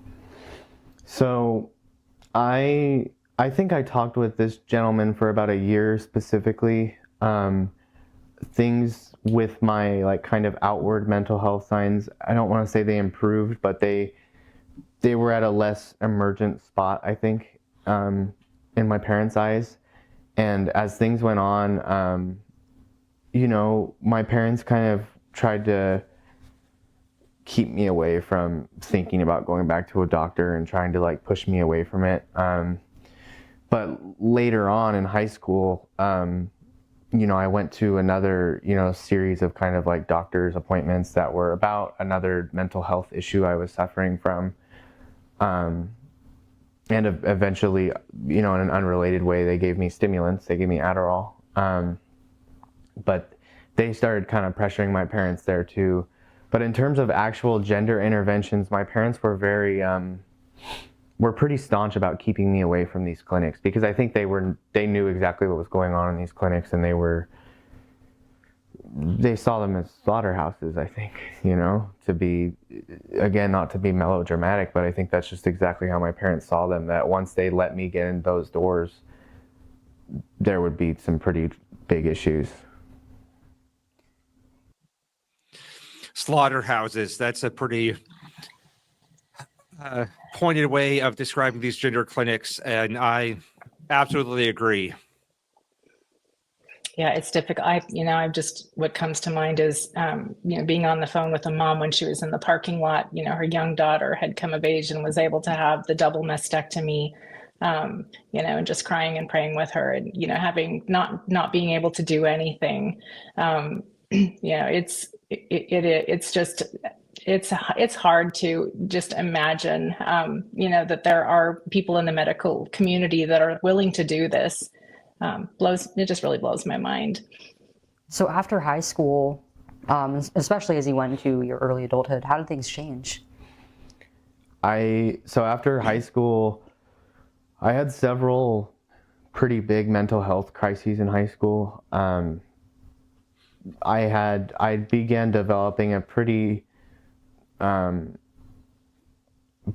burgeoning substance abuse issue with marijuana, but alcohol in particular was skewing my behavior quite a bit. I was put on various different kinds of medications to alleviate some of these things that were going on. But I was just looking forward to running away. I was literally, the day I turned 18, I wanted to fly to Texas at that time. Texas. And then, I was dating someone there at the time, and I was also linked up with some activist groups on the left there at the time, on the radical left there at the time.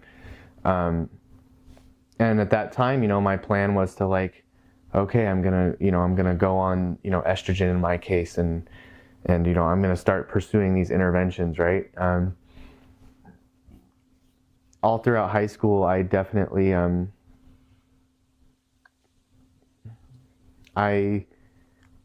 socially, I was, kind of even though my appearance wasn't changing very much with my peers, so many people were in this ideology back then and okay with it, right? That I could, at high school, my school was pretty small too, I could, in my peer groups, live in this kind of bubble where I was living as a girl, right?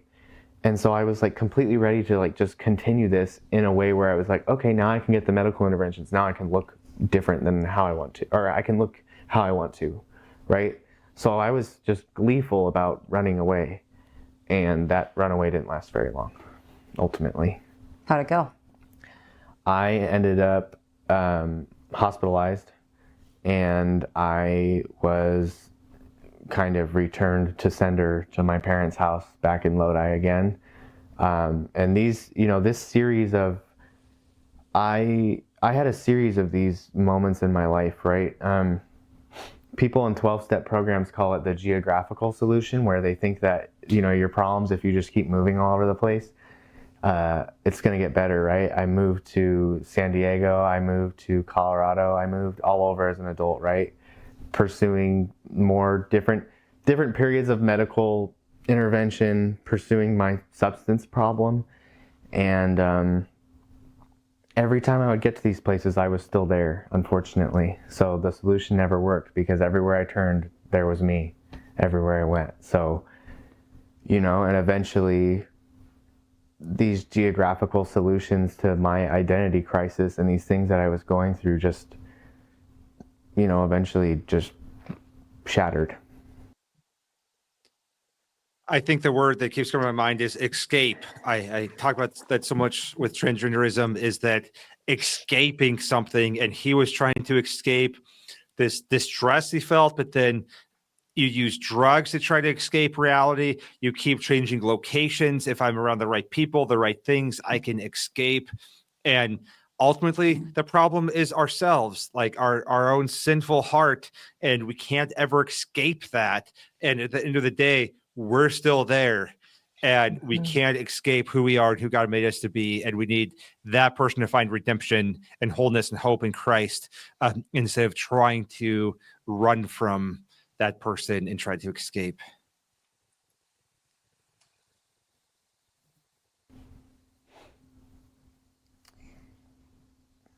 At what point did you actually start taking any interventions? Like, what did the course of that look like? What did you take? So when I became an adult, I think my first interventions, I moved so many places, so I went through different medical systems and doctors, and with my kind of substance abuse issue, I stopped taking care of myself, even in this realm of again, I wouldn't really call it taking care of myself, but with doing gender medicine, I would stop doing it on and off. But I think one of my first ones was Planned Parenthood, because I could just basically walk in there, sign something, and they'd send me home with, a prescription for what I wanted, right? So I went on that for a few months, and then, like I was saying, there were periods of months where I stopped being able to get the medication. I stopped, I got very, brushing my teeth was not on the top of my list some days with how I was taking care of myself. So going and getting medicine from a doctor was. But when I turned, I think 21 or 22 years old was my most consistent period of, I would nonstop hormonal use. And up to this point, I did start cross-dressing more and start trying to present female more. But that period from, I believe, 21 years old until the end of my transition was sort of my nonstop go at it. But before that, in those years, I had, very inconsistent treatment that was, I think, mind shattering. I mean, I think literally I was altering my mind in ways where none of these doctors cared if I had been on the medicine before, if I had a prescription before, or what was going on with me, right? I mean, I'm literally dumping, female hormones into myself, and I'm just doing this all the time with hormones, with medicine. I had psychiatric medicines on board. I was using various, illegal and legal substances concurrently with this, and no one bothered to ask, which I think is pretty telling about the state of our medical system. How did it affect you medically, both mentally and physiologically, especially being on and off of it? Yeah, I think my mood and my capacity to handle some of the other mental problems I was struggling through was diminished 100-fold by my hormonal problems, But again, none of these doctors that I was coming to with these other issues, right, or that my parents were bringing me to, being like, hey, this is really bad, or any, recovery, from substance abuse places, never bothered to ask, hey, do you think these hormones maybe aren't helping? The only people with any sense enough to ask were my mom and dad. And I think this is so common, Linda, and it's so tragic. Like, every doctor, clinic should be trying to understand what's going on, but they keep pushing these medications and these, whether it's puberty blockers, cross-sex hormones, and not pausing to say, you've been on these so many times and it was leading you to a worse place. This isn't healthy and this isn't good. But instead, just here's another prescription, just do more of it. Yeah, Planned Parenthood, being so big in this, and the other stories I hear are, finding places where you can mail order the hormones as well. So, and there'll even be groups within your community that will help you set up, even help minors set up PO boxes to have these prescriptions delivered to. So to get access to these wrong sex hormones is just very, very easy. Yes, and it's just being done. Obviously, it shouldn't be done at all, but so haphazardly where, he was struggling so badly, and none of these doctors' clinics were even asking any questions, just handing them out. Yeah, I've heard recently, I'm trying to remember if it was Forrest, a detransitioner, talk about, even homeless people having surgeries and then sent back out on the street, and you need special aftercare with these surgeries, the follow-ups. And so just the level of malpractice in some of these cases is I hope there's some consequences, to some of these actions. Yes. Saying like, this is changing you. This medicine is making you a different person, and it's affecting your ability to stabilize in any, substantive way. So while you were going through this process, going through the medical stages of it, what were some of the negative effects, or maybe even positive effects, of these drugs that you were on? Initially, I began to develop definitely a difference in my skin texture. Smoother doesn't quite describe it, because my skin was still my skin, especially on places like my hands. But definitely, like, my veins became less noticeable and my pores became kind of smaller, especially on my face. I also began very slowly, but some kind of like breast development. My fat redistributed to different places on my body. At the time, some of these effects were positive to me, right? But they were very, very gradual. A big difference in my story and a lot of other people's, right, is that I was through puberty and through, much of puberty once I, maybe all of it almost, once I kind of began hormones in earnest. So a lot of these changes that can be done are somewhat gradual with hormones. On the negative side, I can't speak to, 100% specifics, but I mean, my psychiatric or my psychological capability to maintain my composure, maintain my emotions, tanked. I mean, like a few months after starting to take these, every kind of run that I would, and especially in my last kind of run, so to speak, where I was taking very high dosages of estrogen, and sometimes doubling my dosage because I thought it would somehow improve the feminizing effects of it. I mean, it was, it did, and it did some, I think psychologically, people might underestimate the effects of hormones, right? Because I could definitely feel,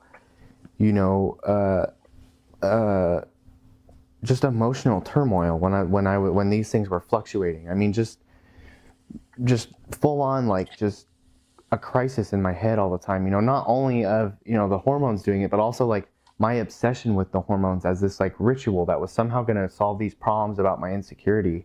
That was one of the biggest parts of it, is this obsession with medicalization that will somehow solve every insecurity you've ever had. There's very few other medical fields that I know of, except maybe weight loss, where a doctor will walk up to you and give you a pill or an injection or this and say, this will fix all of your problems that you have when you look in the mirror with yourself. I mean, it is a ritual, I think, to try to alleviate problems that couldn't possibly be alleviated by this. And the hormones themselves, have also left me with, like the deformity of my chest. And the thing that bothers me, I think, a lot about this treatment is that, like, I don't even 100% know what I've been left with completely, because there's studies now that are coming out that, and that are being done that are just now looking at the long-term effects of these hormones later on in life. I mean, we're talking things like, I've seen a study, and I'm not saying how credible or not credible it is, but I've seen a study talking about possible links to multiple sclerosis.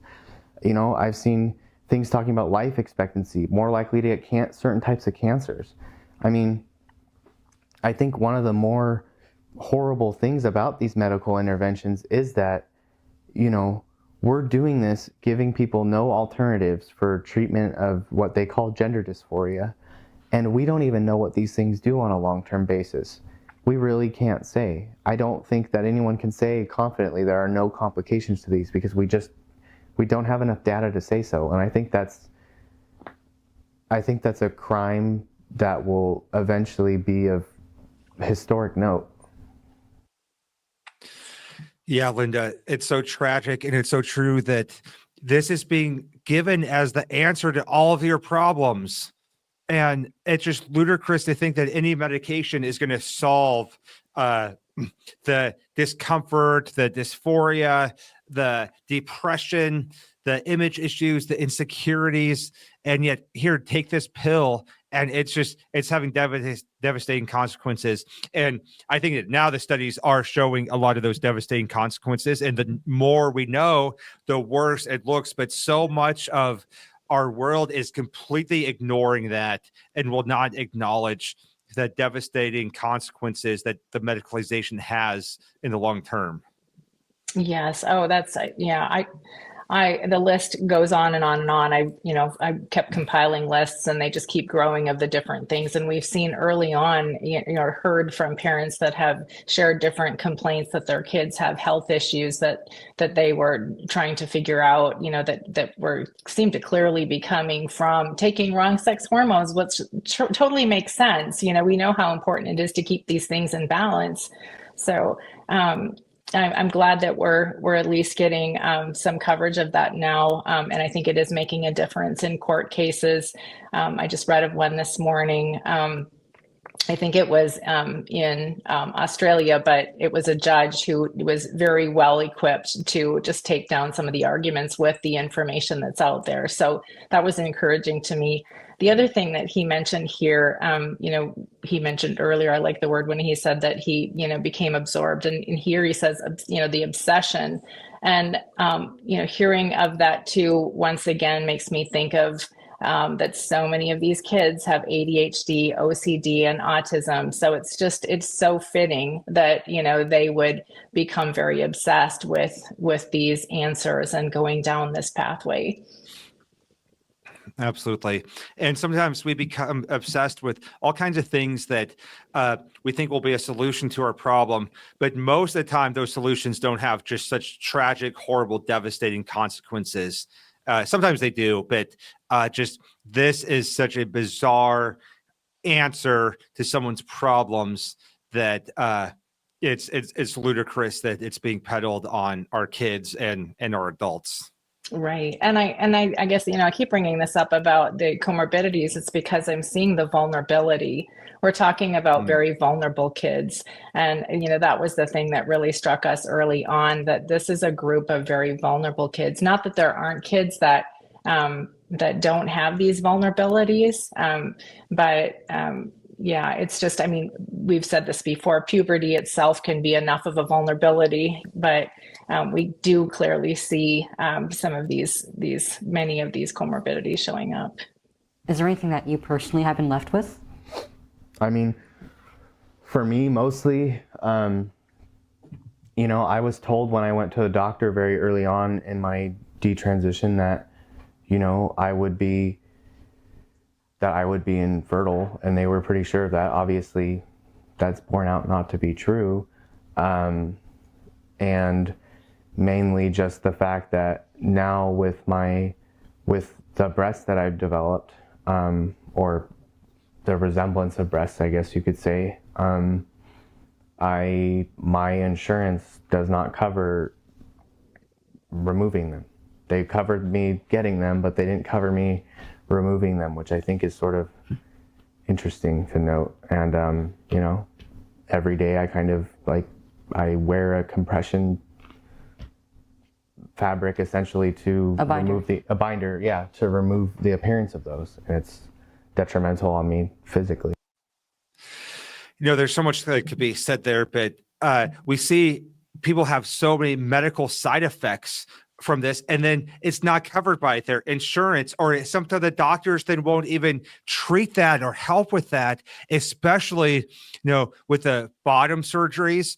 Obviously that does completely sterilize people, especially if you're a male and you're having your genitals removed, then you're completely sterilized. And people have urinary problems, bladder issues, And it's devastating. And then there's such little help available for them in that. Right. And I heard a study recently where they said 75% of detransitioners don't go back to their doctors. They've lost so much trust. So it's there's just going to be a huge need as these concerns continue to rise. Which is what females who transition into male identities and lifestyles use to hide their breast, and you're now using this device as a man. Exactly. Yeah.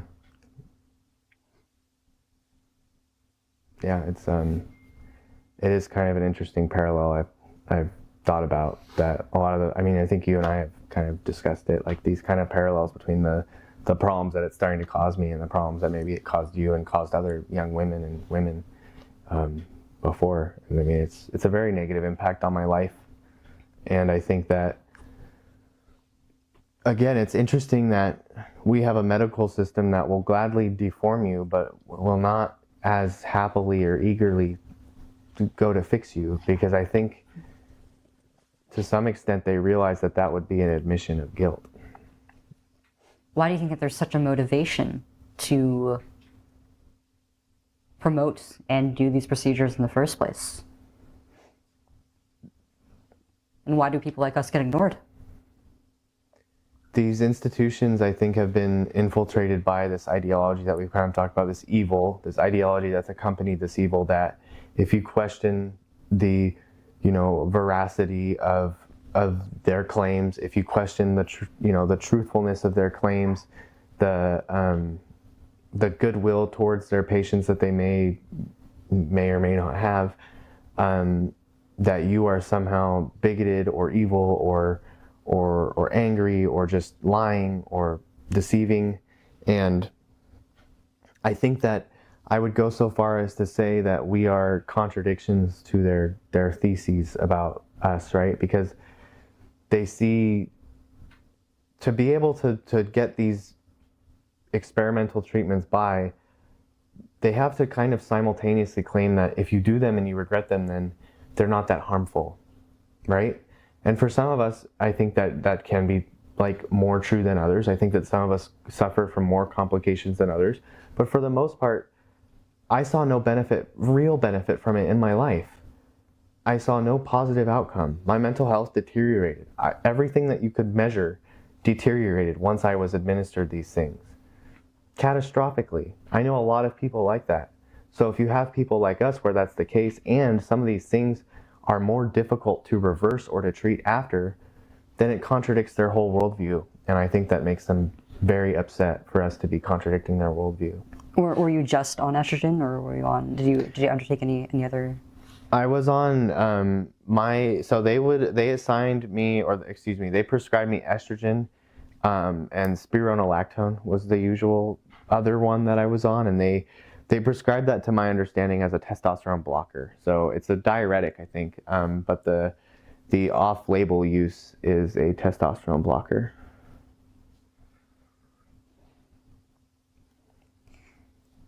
How did your life change as you were going through the later parts of your transition? My life at that point, despite this very beautiful life that I had in many ways, and these beautiful things that I had in many ways up until, my exposure to these things, and in some parts even after I was exposed to these things. I mean, I had a beautiful, healthy family. I had some very good friends who were good influences on me. I had everything going for me. And in this later part that you're talking about, I slouched towards a Luciferian destruction of my life. I slouched towards every lowest end that I've ever been at kind of took place in that period, and every reservation I had of something, I would never do this or I would never do that, they all fell through eventually. Especially with substance abuse coupled with this, crisis of conscience and not being in touch with who I am as a man at that time. turned me into just someone a very pitiful individual, I would say. When I've heard other detransitioners describe, some of them that we know personally, that their mental health had declined to where they were just a shell of a person, like can't function, and yet we still keep doing this, and there's no that these people aren't experiencing positive outcomes from it, and yet the world keeps denying the damage that's being done.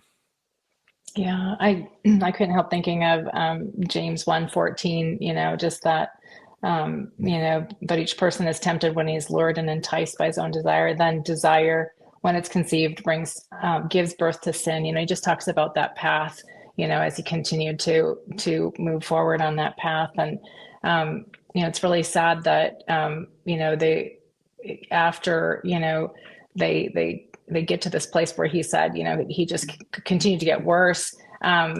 They'll be piling on more medication to treat other problems that they're having. Mm-hmm. That might be the time that they're finally getting their diagnoses for other, issues that they, things that they were dealing with. So it's just such a backwards way of treating. And yeah, it's really tragic to hear this, and we hear it again and again and again. I'm glad when we can avoid it, but we see it a lot. We're starting to get into a very spiritual aspect of this, so I have to ask, like, during this time, where were you at in your religious journey? So, throughout a lot of this, I was involved with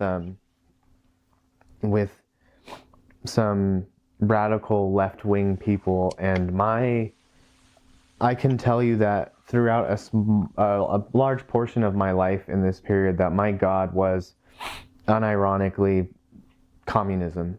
And that was not an exaggeration to say that. I would say that in recovery meetings. I would say that, this idea of this communist party was going to be my God.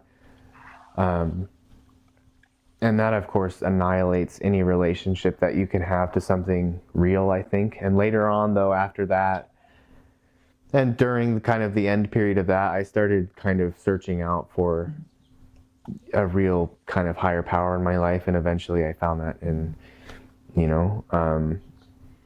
at first I found it in, I'd be really going through some tough times. And I remember one time I was walking out of a motel that I was staying in because I, didn't want to stay anywhere else because I didn't want to be near my parents or be near anyone because I wanted to use substances. And I walked by this like big Virgin Mary mural, and I was like, I'd walk by that sometimes and I would just be like, if you're listening or your son is listening, like, could you help me out? Just not really taking it seriously, but just kind of willing to do anything at that point. And so at first that took me towards Catholicism, and then because I was not ready to engage fully with the social teachings of the Catholic Church because I was identifying as a woman and living a, transiently homosexual lifestyle and a drug addict lifestyle, I went to the Episcopal Church, eventually was baptized in the Episcopal Church. And then when I detransitioned, I am now currently in catechism for the Catholic Church. Right on. Yeah. Were you religious before in your earlier life? When I was a kid, I went to a Seventh-day Adventist school, and I'd say when I was young, third grade and stuff like that, I kind of took it at face value, but I wouldn't say I ever engaged with it on a really deep level at that time. And between that kind of like youthful sort of like kind of like going along kind of attitude and being a diehard, communist and atheistic, I was sort of indifferent, right? I really liked thinking about like the mysteries of the universe and everything, but I did it on a very skeptical sort of level, I would say. I was an agnostic. If I had to guess how I was in high school, I guess I'd call myself an agnostic, but I felt these draws a lot towards God in my life, because I would just look at things like, I really love the ocean. And when I look at the ocean, I can find no great cosmic explanation for like our oceans off our coast here besides something that would be called God, even at that time. But, you know, yeah, I felt continuous draws to it for sure. Linda, he brought up communism there, and all these issues, they are spiritual issues. Obviously, we believe, like you'd mentioned from James 1:14, that we're enticed by the evil that's in our hearts. And so many of these issues comes down to, like, what is our source of truth? And we can live in a Christianity where we know the true, real God, and He is our source of truth. He is our source of understanding of who we are and who He made us to be, and gives us this order in a world that seems so chaotic. Like, He created order, and He created systems, and He created things with intentionality.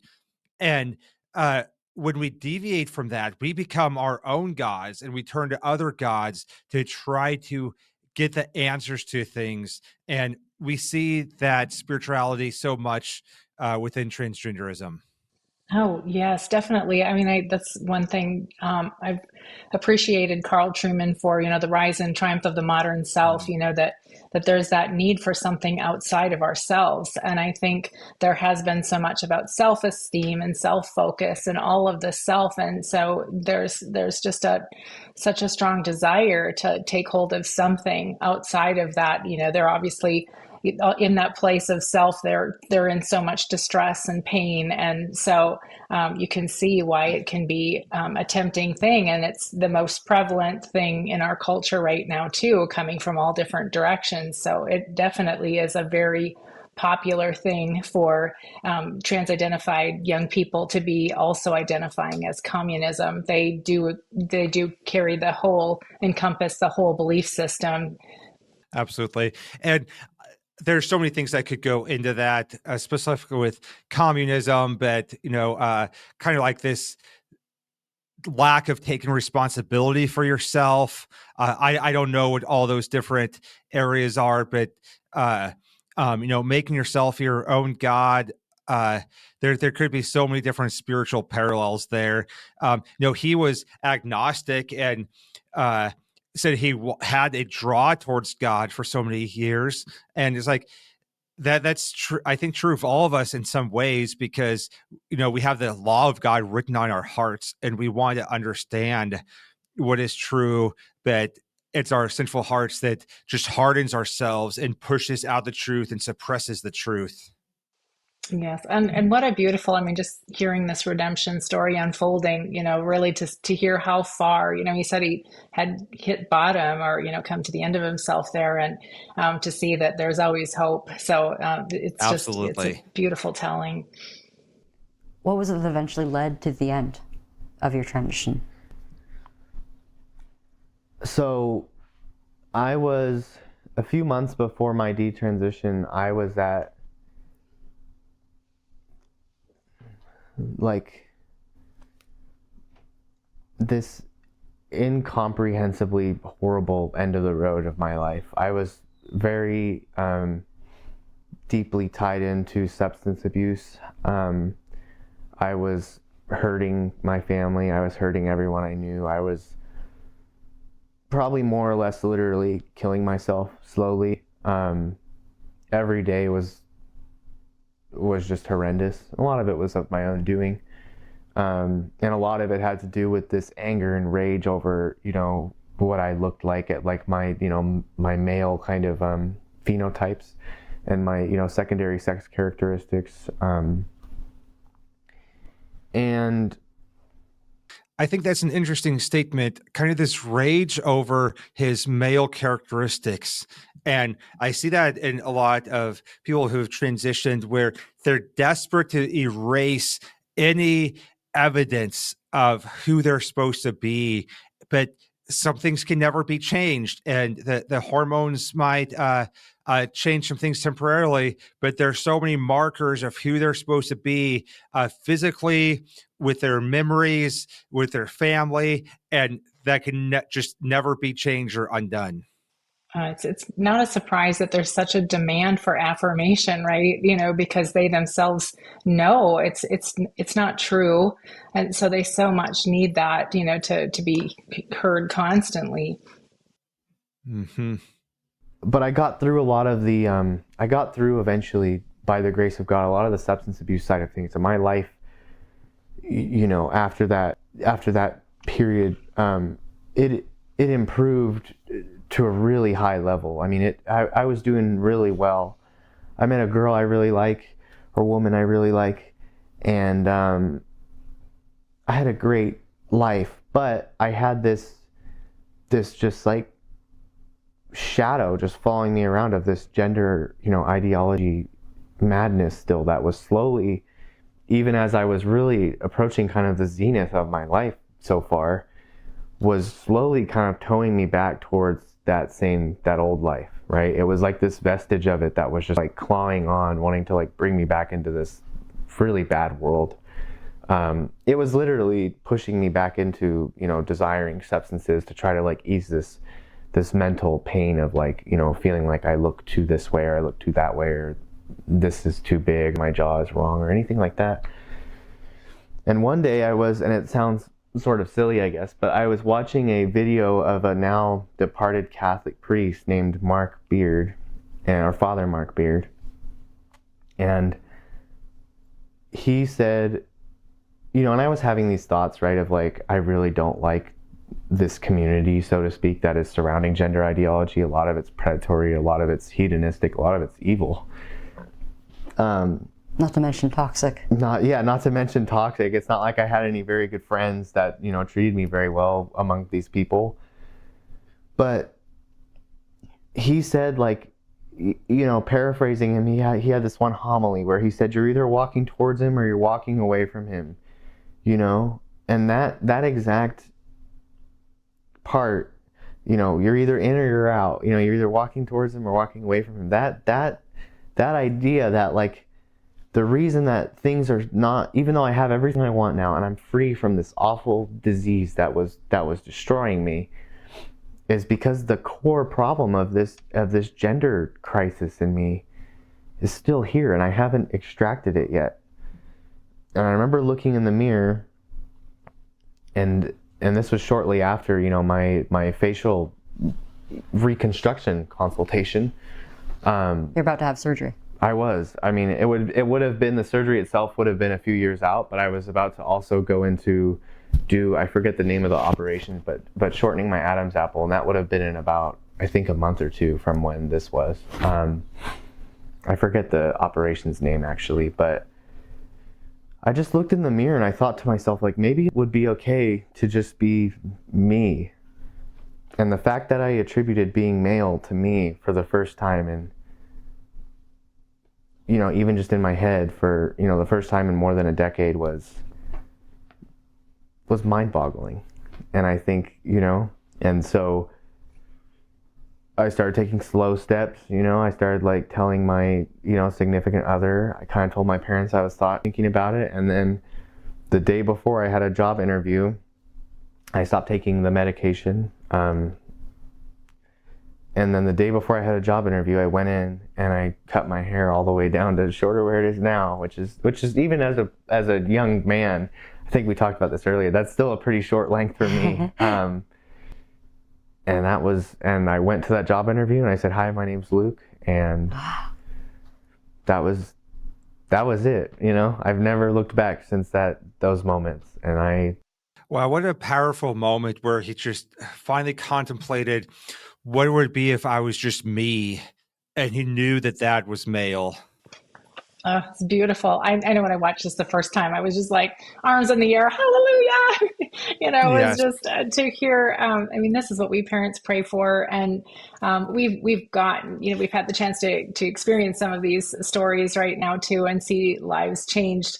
But just, what a beautiful, and, his telling too about the message that he got, that really that turn in his life, that repentant turn, in his life. And, there's so much theology, just of the steps of man, and so just beautiful to hear that he's walking this now. He's walking out the life of truth, and it's just beautiful. Absolutely. Could not be more grateful, and I don't think I've done anything wonderful to deserve these things in my life, but I can't emphasize how amazing they are to me. Well, I think it's about so much more than deserve. I mean,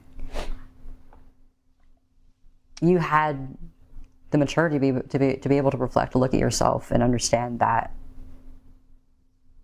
all of this was outside of the bounds of reality. Mm-hmm. And I think that takes a lot. Yeah, I mean, I think I had a lot of help from God and from my parents and my brothers and my significant other, and my church. But I mean, the things that makes a difference. Yeah, the community for sure. And I mean, watching people, like you and people like Dr. Peterson talk about detransition and stuff online, just to try to understand what do I do now. So you knew about me. You knew about publicly speaking detransitioners at this point in time before you detransitioned. I knew about it very, very on a surface level. My mom would try to kind of bring people like you and like that, and some concerns about gender ideology up to me when I was still very deep in my journey, so to speak. Well, tell her she's cool for that. I will absolutely tell her that. She's a very cool lady. But yeah, so I mean, I was beginning to be plugged into a community, and I had a good base community and family and everything.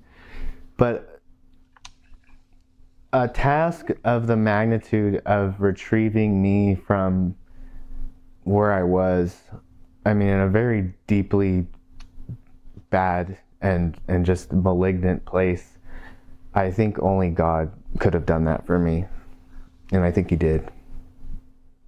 I love to see it. Yeah, absolutely. I'm glad that you're back. Thank you. Do you think that that's what it takes to ultimately fully heal from this? It takes God? Absolutely. I think God, or whatever being that you might attribute something higher to than yourself or to another human being is necessary, because the depths that you descend to are they're too dark to get through by yourself. They bring you to a place that you, as a human being, as an imperfect person, are just incomprehensible. And the way to get out of them is incomprehensible, I think, at least it was to me alone. I had no idea that getting out was even an option. And one day, all it took was just me, like, taking the hand up, and that was it. It was from that day onward. I mean, hasn't been perfect. It hasn't been, all roses, but it's been easier than my life has ever been.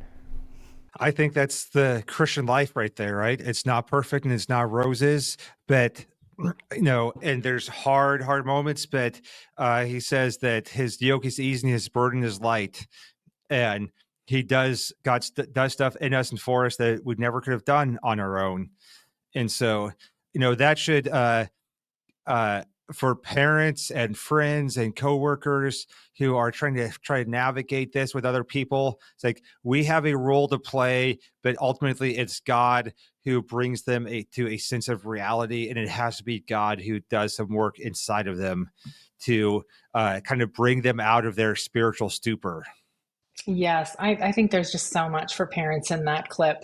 They're just this is a spiritual battle, and he gives testimony to, needing something above himself, that supernatural intervention. And I think too, an encouragement for parents to stand in truth, because how beautiful that he had them to go back to. He didn't have to then try to undo all of that, to not only come to that realization to himself, but now to backtrack with his parents too.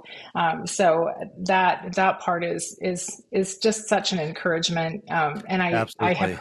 I've heard recently a new kind of estrangement that's happening, since there are so many detransitioners, that parents who have been very supportive and even really going to battle for their child's trans identity, have now been, in a sense, estranging themselves from their children who have detransitioned, because they're, it's like they felt like they've been let down. I've given all to this, I fought for you, I went to battle, and now you're going to do this to me. So it's really hard then for some of these parents too to have to also make that big transition in their life. Yes. And, we want parents to hold the line. And obviously, Luke's parents were full of grace and love and maintained a relationship and had compassion towards him. But they fought for truth in his life. And, what I see this all the time, whether it's a detransitioner or someone who's leaving homosexuality, the people in their life who are in supporting their sin then aren't in a place to walk them through God's sanctification and discipleship. And that's what I want for parents, like you said, a home for them to go back to where they can be part of the solution and God rebuilding their life. And if they've been affirming this entire time, then they were part of the problem. They were part of the deception. And sometimes, when the parents hold the line on truth, there's some estrangement and there's broken relationship, and we don't want that. We mourn that. But in the meantime, I want parents to grow in maturity so that they have the spiritual maturity, so that when their child comes to their knees in repentance before God, their parents' home is a place where they can come home to be welcomed, like the prodigal son. And the parents are in a place to walk alongside and help their child undo what their heart had twisted. And they can't do that if they were in an affirming place. How is your life now compared to then? Incomparable. Today I have wonderful friends like you and like other people that we know, and I look myself in the mirror every day and I don't hate myself. I have a great community and 12-step recovery programs. I have a great church.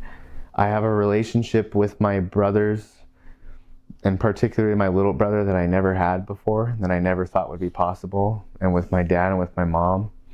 My relationship with my little brother being repaired is, maybe aside from the detransitioning itself and being free from substances, maybe the single greatest miracle I've ever experienced in my life. And I don't know how to thank God enough every day for that, because it was never going to happen. We were never ever going to talk to each other in a normal, kind way ever again. And I can't thank him enough for doing that for me. So, and I just have a beautiful life today that's full of options, where before I had a life that had one trajectory, and it was probably death or jail or a mental institution. Or, and also, I had with my body, my only trajectory was going to be further botching of my body. I was never going to be able to be a male in a way where I wasn't going to mutilate myself. And I was going to have a very sad health outcome. And there's still some things that I'm going to struggle with, and that I do struggle with today, but today I don't have to worry about those things. And I don't ever have to. I'm promised a slightly brighter future than that, at the very, very least. It sounds like you have a lot of hope. I do. I have more hope than I ever have. I think that's one of the single biggest, maybe, things that sometimes when I see people that maybe would disagree with people like you and I, that I really want to give to them, because it's very real. It's very tangible. The difference of hope in my life versus just despair every day that things were never going to improve, and that things shouldn't improve. Even I'd go that far to say that I believe that, And I think that even people who are on the other side and may not align with us yet, they deserve to have that same hope. and healing for themselves. So how would you extend that to them? How would you speak to maybe a young man who's experiencing the same things that you did and the same feelings that you had at the time? I mean, I think there's a lot of different ways to come at it for different people, but the central thesis of it has to be that, you know, God or whatever this young man happens to believe in, you know, even if you just want to say the universe created you individually just as you are to be you, to be a young man, to be this and to be that. And there are all kinds of different young men and there are all kinds of different young women, you know. I'm certainly not the end all be all of masculinity. I have, you know, my older brother's much more masculine than I am in many ways. My younger brother too. But I'm still a man, and I'm very happy to be a man, and I'm grateful to God that he made me a man and gave me this individual role in life, and that life has these differences kind of prescribed to us in ways that are beautiful beyond our understanding and that are amazing in a way that we could never design ourselves. And these feelings of being young or out of place or out of tempo with where you should be or where you shouldn't be in life. So that's so beautiful in understanding that God made me a man, and yet I'm different than every other man. And be able to hold those things in balance and rejoice in who God made us to be, and understanding that my manhood and me as a person is not exactly like any other man. And you as a woman, you have the freedom to embrace womanhood, embrace the role and the giftings God gave you by just virtue of being a woman. And yet you're unique and different in some ways than every other woman.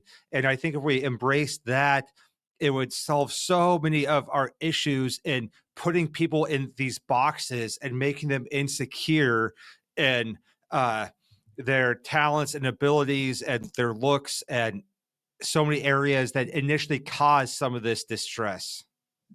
Yeah. Oh, yes. I couldn't have said it better. He just did such a beautiful job. Someone's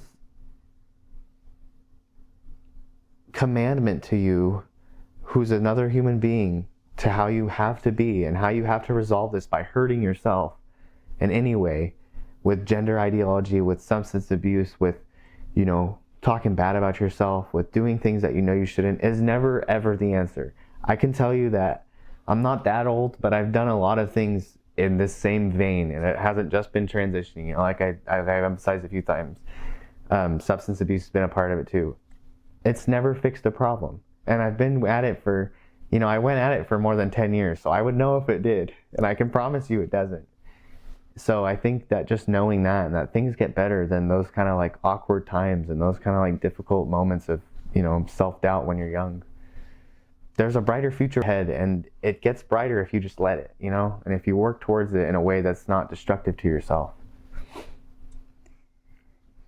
I think that young men of today have kind of a unique set of problems, especially compared to our fathers, our grandfathers, the men of the past. There's a bit of I would even say, a crisis of masculinity and identity amongst young men. Mm-hmm. Absolutely. I think, again, kind of like I was saying in the beginning, was the type of ideas that young men are being exposed to about themselves and about women especially, and about their relationships with women and their relationships with themselves and the world, and how, you know, on one hand, men are all evil, and on the other hand, you know, women are all bad.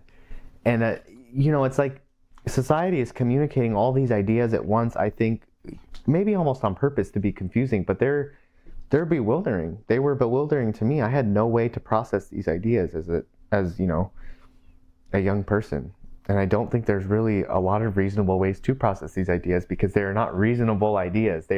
Yeah, Linda, our kids are being raised in such a confusing time where manhood is bad and girls are insecure, and we have to help our kids process those messages they're receiving. So, like, how can we help our kids understand who they are and their identity, and process this world around them that's giving them so many negative messages about manhood and womanhood?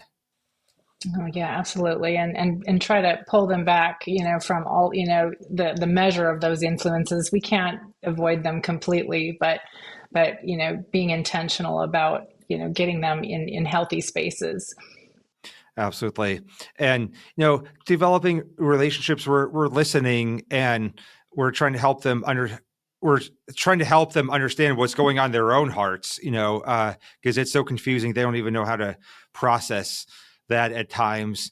And, um, and sometimes we'll still end up with a child, like all children are sinners and we can't fix everything about them. We need Jesus to do that, but we have a role to play and we do it surrendered to the Lord, knowing that we need him to work inside our kids. Absolutely. And to realize too that he's working in us. I mean, I think that's Yes. that's the beautiful thing too. I had the opportunity. I reached out to a new parent group and asked for just some conversations with moms of boys. And I had one from Connecticut, Georgia, Michigan, Virginia, Florida, Texas, and the thing that really struck me was the beautiful testimonies of the transformation in their lives through this trial. So we can miss out if our focus is just on the deliverance or the just kind of waiting for the victory. There's so much that can be done in our lives and in a way that God is working on us in this time too. Absolutely. You're in our parents ministry. And so you know that the focus isn't fixing your kids, it's applying the gospel to your own life and growing in ways through this journey that parents never imagined they needed to grow. And hopefully when those kids come back, they'll see a changed mom and dad too in a positive way, right? Absolutely. They're ludicrous by their nature. And I think nowadays we're just seeing more and more of an increase of this emphasis on ego and on superficial desires coming above the betterment of our families and of our country and of the people that we love, and the betterment of ourselves, not for some self-seeking ends, but to be truly like men and women of God. That's not emphasized anymore. It's all about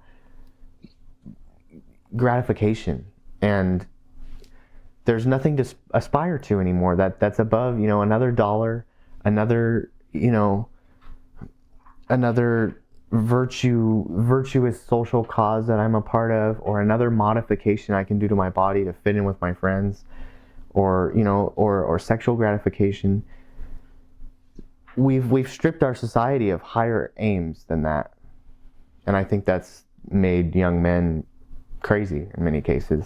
So how do we amend that? How do we fix that for our future generations?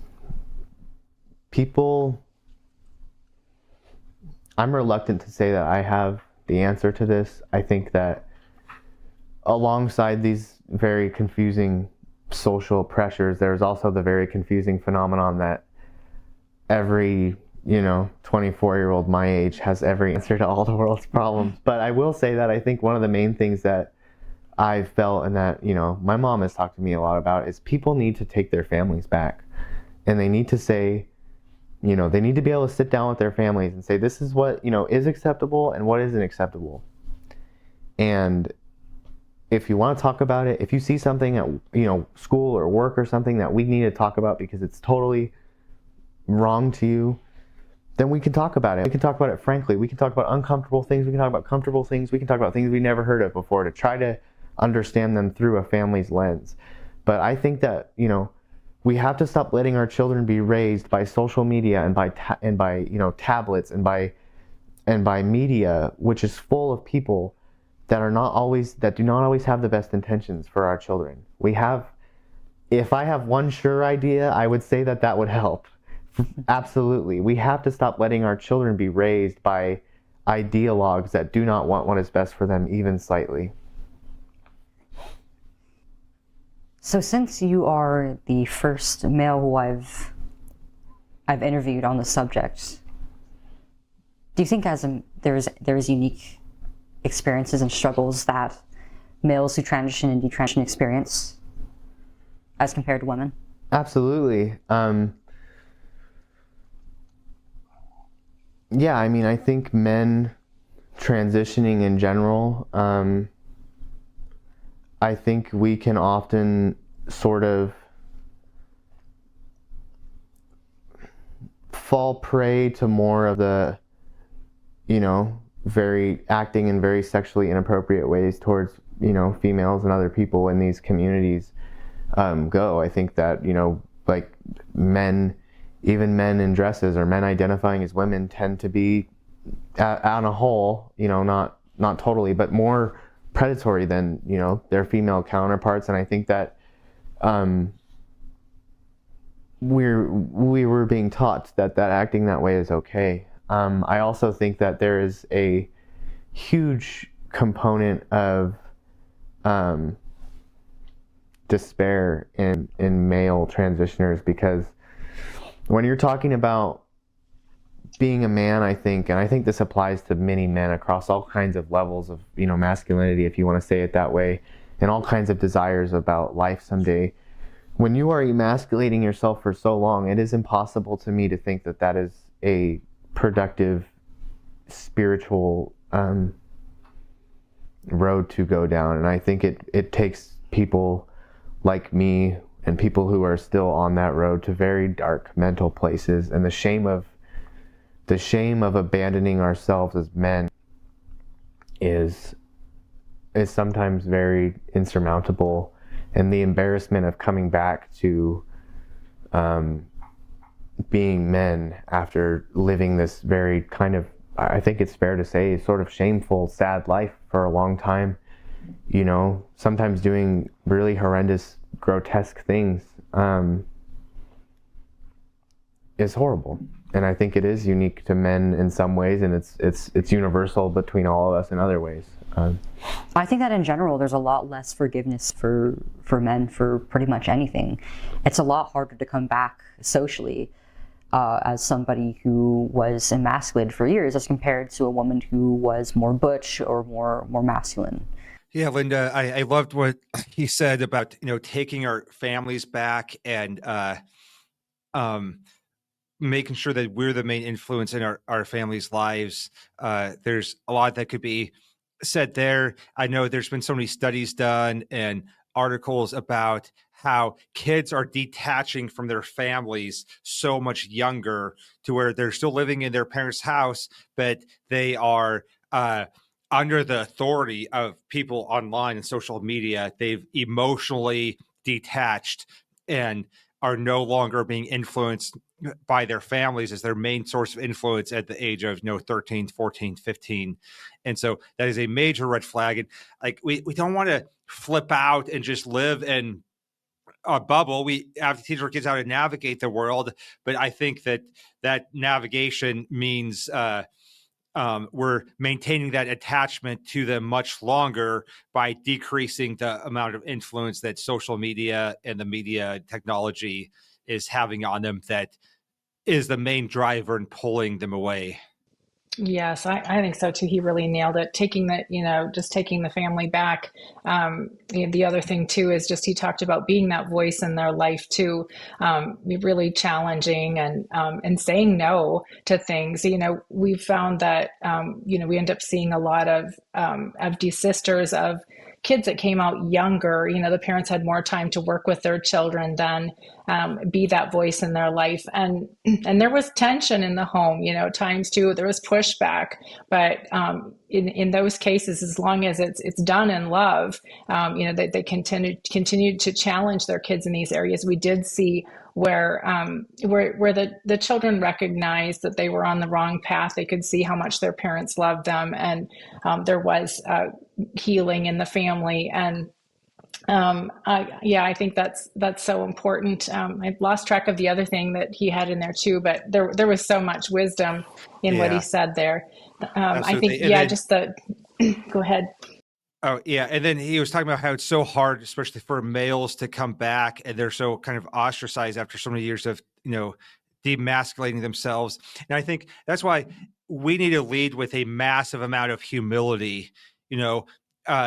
It takes a lot of humility for them to say, this was wrong and I was wrong, and these years have kind of been wasted, and I was demanding something that you could never give me. It's like, that takes takes so much humility.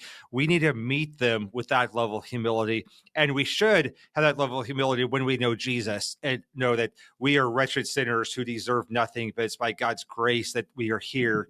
And so we want to, lead with humility, and we want to raise our kids so that they see humility in us, and that they can talk to us, and we're working through them with hard things. They see Jesus changing our own lives too. Oh, yes, absolutely. Made me think too of you just sharing Andy Stanley's, curriculum for the church, North Point.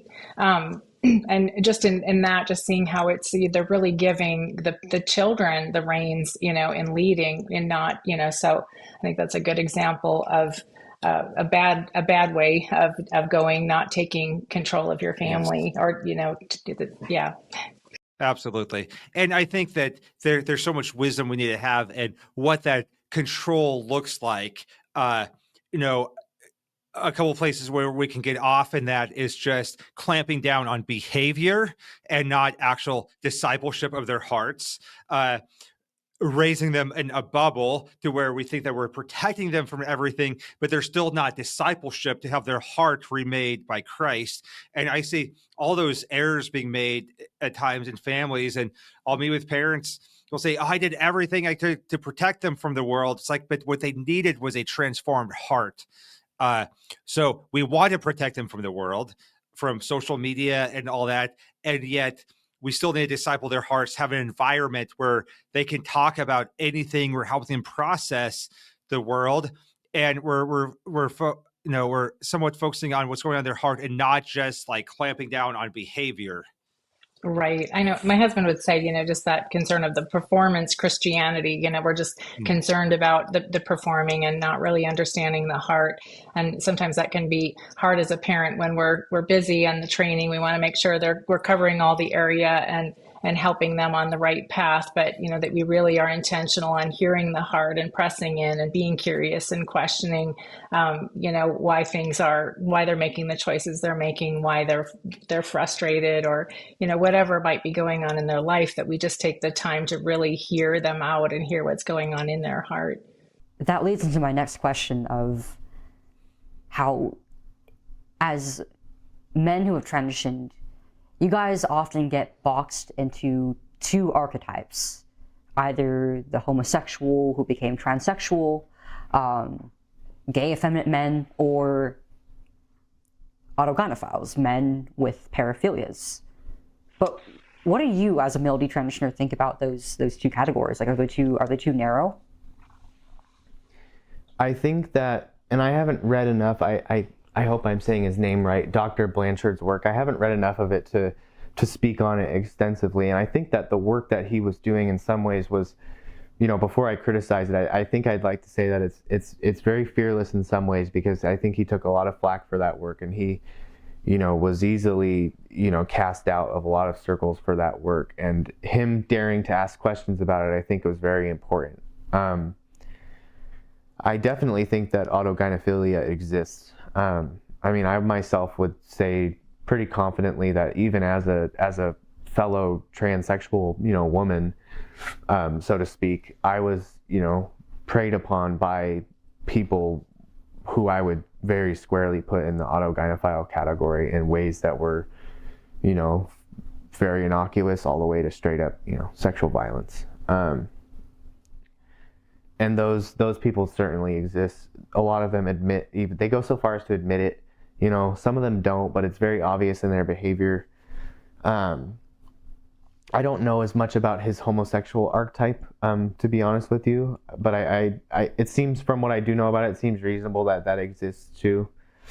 All I will say though about categories outside of maybe his is that I think that there is a growing number of transitioners, of males in particular, maybe females as well, but I'm not a doctor enough to comment on that, but that it is much more about escapism rather than running towards a thrill, right?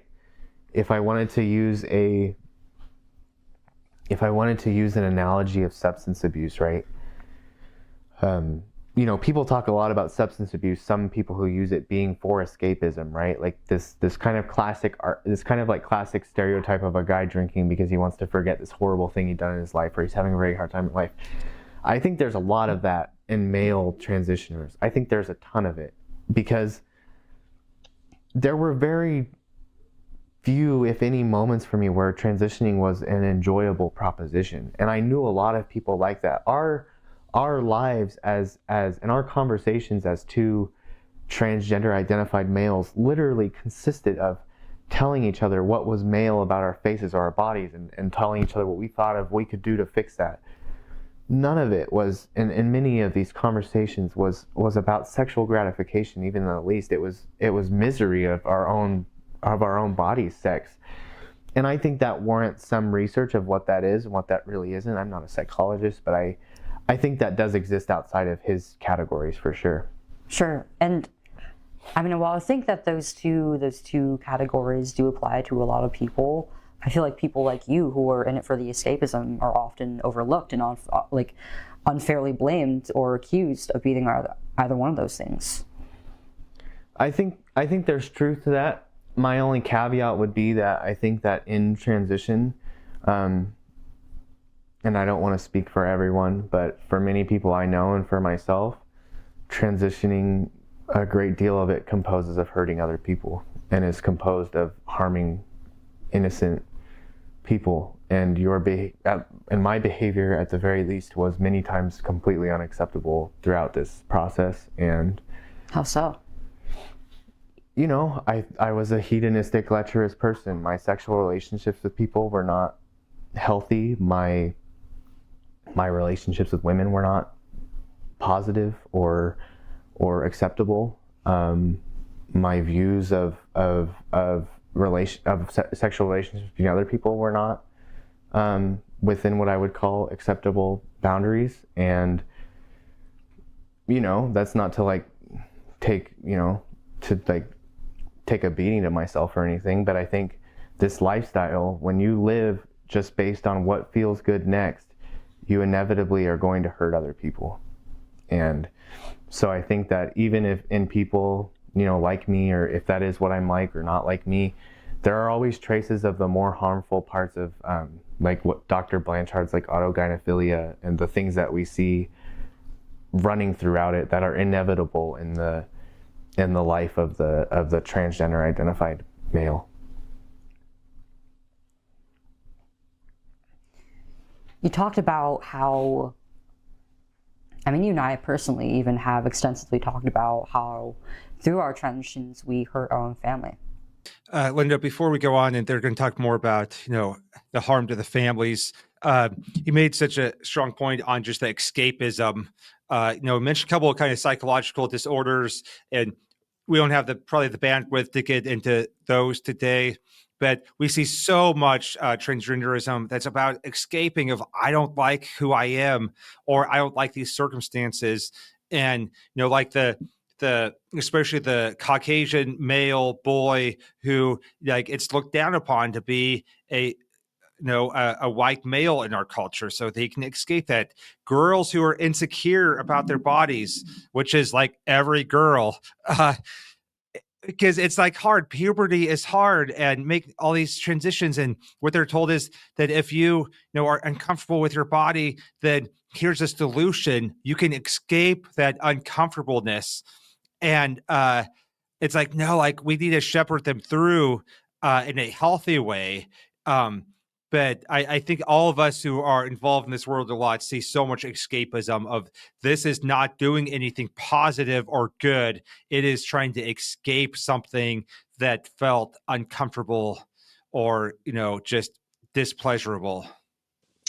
Absolutely. And I really appreciated his transparency too. He wasn't quick to latch on to excuses. He recognized, he admitted to his own path, and where it leads, recognizing that, it is a dark place, and it can get to be darker and darker depending on how far down that path you go.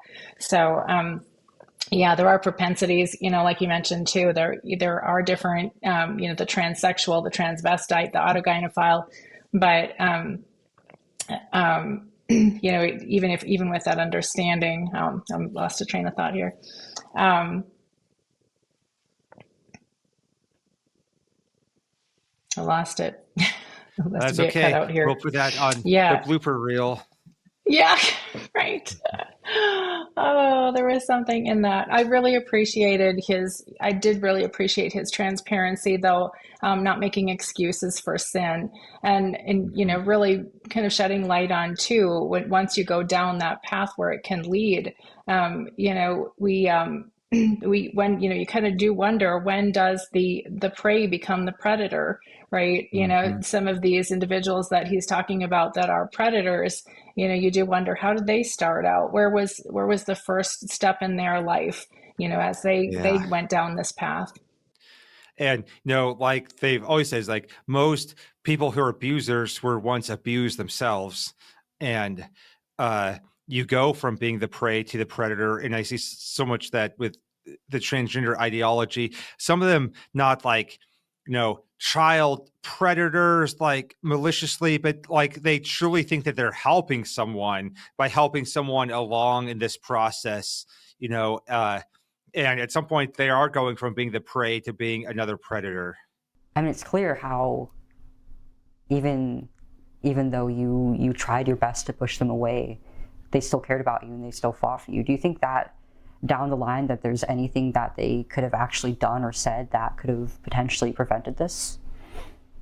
I speculate that limiting exposure to social media, in particular in the internet, and paying more. I mean, they paid a lot of attention to it, more than I sadly see a lot of parents nowadays pay attention to it all. But limiting exposure to people in my life who who very suspicious signs about could be discerned. But limiting internet exposure unsupervised would have been key. There's no doubt about that in my mind. But I think the key thing that they did, and I think my parents kind of are proof of, is that saying no to your kids is I'm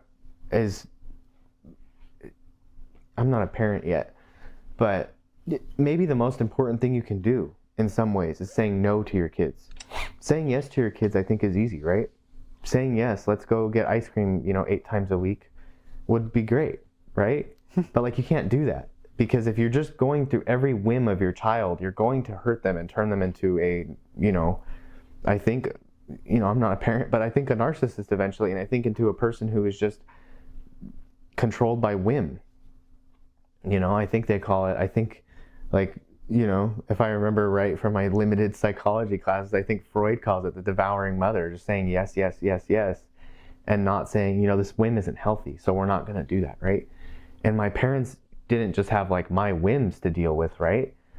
My parents weathered societal hatred towards them for doing this, and moral pressure that what they were doing was somehow wrong by not caving to me, and their own child is angry at them. I mean, they had every reason in the world to say, you know what, we're just going to do this because you want to, right? Because we love you, right? And that's the most nefarious part of the trick. So I think in terms of what other parents can do to stop it is you have to say no to the world and to these doctors and to your kids. You have to say no, because I love you enough. I'm going to protect you from this. Because I love you, I am going to say no. Linda, you see so many parents having to navigate that, where there's so much pressure from society, from doctors, from their own children. And many times when they say no to something that's going to harm their child, they're ostracized and they're hated. And so how do we navigate that as parents? Yeah, it's such a tough one. I mean, when I look back with our story, when you see how distressed your child is, and we knew our child was struggling, and and when you see how much they are putting hope in this being a solution, and to have to say no, for us, since it was so early and we didn't know much about transgenderism in 2014, we asked, just give us time to get to figure this out. We want to do what's best for you and what's best before God. And so we were given a little bit of time in that. We didn't have as much pressure from culture, but once we tried to ask questions, then we recognized that the pressure was really there, that there was no asking questions. That was dangerous. We were being unsafe. And so you are in a really hard place. You do kind of feel gaslit in a way. It's like everything around you is telling you should say yes. But if you have an understanding of the Word of God too, and God's creational order, and it's that this isn't truth, and you can't go along with that. And and you're up against well-educated people, medical communities that are telling you this is the right thing. And so yeah, it's very difficult, and I think it's a really difficult thing to do on your own. That's why I really encourage people to press into their, to their small groups, or, people within their church that they, they can go to for support. And if they can reach out to, and finding people in a support group too that can just help them to continue to speak truth into their life. They need to hear truth, because the lies that are coming at them can be so overwhelming at that time. So that support is really important for them at that time. I think is a very difficult virtue to master. Almost impossible, I think, in some cases. It's admirable, for sure. Yeah. Some people would still even argue that you're still transgender. You only detransitioned because you had forces like your parents who were trying to push you out of it and pressure you socially out of it. How do you respond to those people? A lot of those same people, from my personal experience, would also say that I was never transgender at the same time, which is just very to kind of, laugh at it for a second. I think it's very paradoxical, but to engage with them seriously, and hopefully in some good faith, I'd like to say that, like, you can ask anyone in my life. I experienced gender dysphoria, if you want to call it that, or discomfort with my sex, to an extent that it was literally driving me closer to suicide, either indirectly or directly. It was ruining my relationships with people 100%. It was causing me to be violent towards myself and others. I mean, there were incalculable tolls from this mental illness that I was suffering from. And today, the only things that I am, if they would want to call it repressing, are, these looking back on these terrible, terrible times and things. And today, I think I look around and I love being who I am, and I'm not saying I love myself completely, or that I'm perfect, or that I'm this great person, but I love the fact that God made me as I am. And I could never say that before. I was furious at God that he would think, I thought he must have made a mistake. And today I've never thought that once. And to those people that might, see me doing this and think that it's for some outside pressure, my parents couldn't pressure me out of it when I was 14, and I was a lot more obstinate back then. If they couldn't pressure me then, or I'm a lot more obstinate now, I'd say, as an adult. And I have a lot firmer convictions in some ways now. And if they couldn't pressure me out of it, then, they couldn't pressure me into it now, And yeah, I think it's just like, look at the difference of my life is what I would say to those people, of how miserable I was back then and how happy I am now. If I was really just this undercover, transgender identified male, in their narrative, I'd be suffering just unbelievable mental consequences. But it's the complete opposite of the narrative. Today, not engaging in any gender medicine whatsoever, gender psychology, gender whatever, transgender lifestyle, I'm living a better life than I ever have. Amen. I mean, it seems like... And Linda, that's just typical of our world, because our world does not want to acknowledge that people like us exist, because it undermines their credibility and what they've put their hope in, and some of the lies they've believed, that we have no choice in this. And I get that all the time. People who say that either, I'm still just a closet gay man, or that I was never gay to begin with. It's one of those two things, because me living a redeemed and restored life undermines the lies that they've built their own lives on, which is that this is the way we are. We have no choice, and nothing could ever be different. Right. You just, his testimony of his life and, certainly sounds like some true happiness. So often we hear that, the transitioners are happier, but, when you hear from families, how their lives are going and what's going on in their lives, it's usually not the case. And so, we can lie to ourselves too, and make it sound like everything is going well. But, as he said, he was constantly pursuing that next thing. He never really was finding true joy.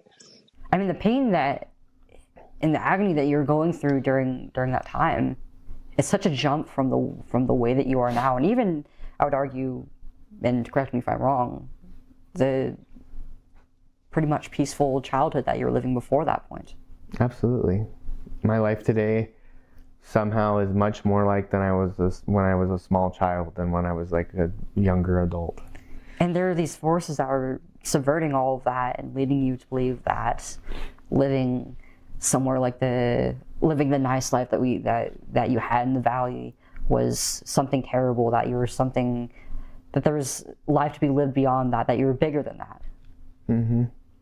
I think that transgenderism made the same promise to me that the snake made to Adam and Eve. That there was this knowledge of good and evil that I was somehow just ignorant to. But I think living with the family that I was blessed enough to have, I knew what good was better than many people, especially these people hurting kids. So as you move on from this, what are you looking forward to later on in life? Today, I'm looking forward to continuing like the great genuine friendships that I've developed with, people like you and my friends that I have today that are the like truest friends I've ever had. I have a relationship with a very lovely woman that I'm looking forward to continuing. My relationship with my family, which is better than maybe it's ever been since, I was a very young kid, like you mentioned. And, future careers, future opportunities that I was barred from. And in particular today, I'm recently had news that I'm going to be looking forward to becoming a father of my own child, which I never thought would be possible. I'm so happy for you. Thank you. That's the best news. Thank you. I appreciate you. And I'll be praying for the health of the mother of your child, and I'll be praying for your new growing family. Thank you. I appreciate you saying that. I appreciate the prayers too. I need all of them I can get sometimes. Are you ever worried about the experiences of your past affecting your life with your family, or the way that you're going to raise your child? Absolutely. I think I've overcome a lot of I don't even want to say I've overcome them. God has freed me from a lot of the personal defects that led and were contributing to my ongoing suffering and, that life that I was sort of telling you about. But I think in terms of how I'm going to handle my child's relation to, and my relationship with my family and everyone I know to this new world, this kind of strange new world that we live in. There are things that, I've told you about, keeping them away from certain things that I want to, but to be very frank, I feel very nervous about my child's future in this world and their potential for indoctrination and their potential for harm at the hands of these people who are, I think we're seeing kind of an ebb of their sort of influence over society, particularly in the United States right now, but I don't think we've seen their last peak. And I think protecting my family and people protecting our families and our country from that there will be an extremely high cost to pay, I think. And I hope that we're all ready to pay it.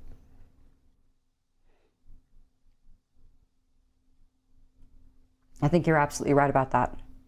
I think that not necessarily the left, but these evil subversive forces that we've been dealing with in the shadows, we haven't seen the last of them yet. They're in remission. But I think that this is a spiritual battle that is going to continue for a very long time. And we have to be equipped to deal with it. Absolutely. And I think today, even as I sit, in this room, today as I sit with you in this room talking to you about these things, I think about the child right now who's walking into a doctor's appointment to have these things done to them, or into a therapy appointment, or who's walking into a situation with a sexual situation with predatory adults when they're kids, like I was. And I think about all those kids suffering, and adults suffering today, adults who are going to administer themselves poison today, and who are going to go out feeling poorly about themselves today in regards to this. And I hope they know that people are thinking about them in their future, and that I want what's best for them, even if we disagree on it, like you said, left or right. I just want their lives to stop being dominated by evil, whatever you want to call it, And I think that,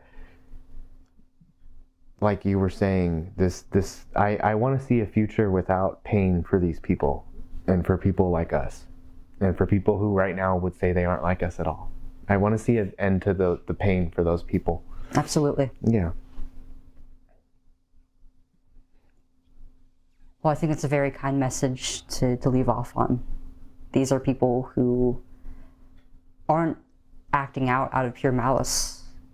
They're hurting, and they deserve forgiveness. So I thank you for putting yourself out there, for talking about this as painful as it is, and for choosing to let me be one of the first people to help present your story to the world. It means a lot. Thank you. Thank you, Luke. It means a lot that you gave me the opportunity too. Yeah. Thank you, Chloe. All right, there we are, Linda. We made it. So it's been such a long marathon today, but if anyone actually makes it to the end of our video, God bless you.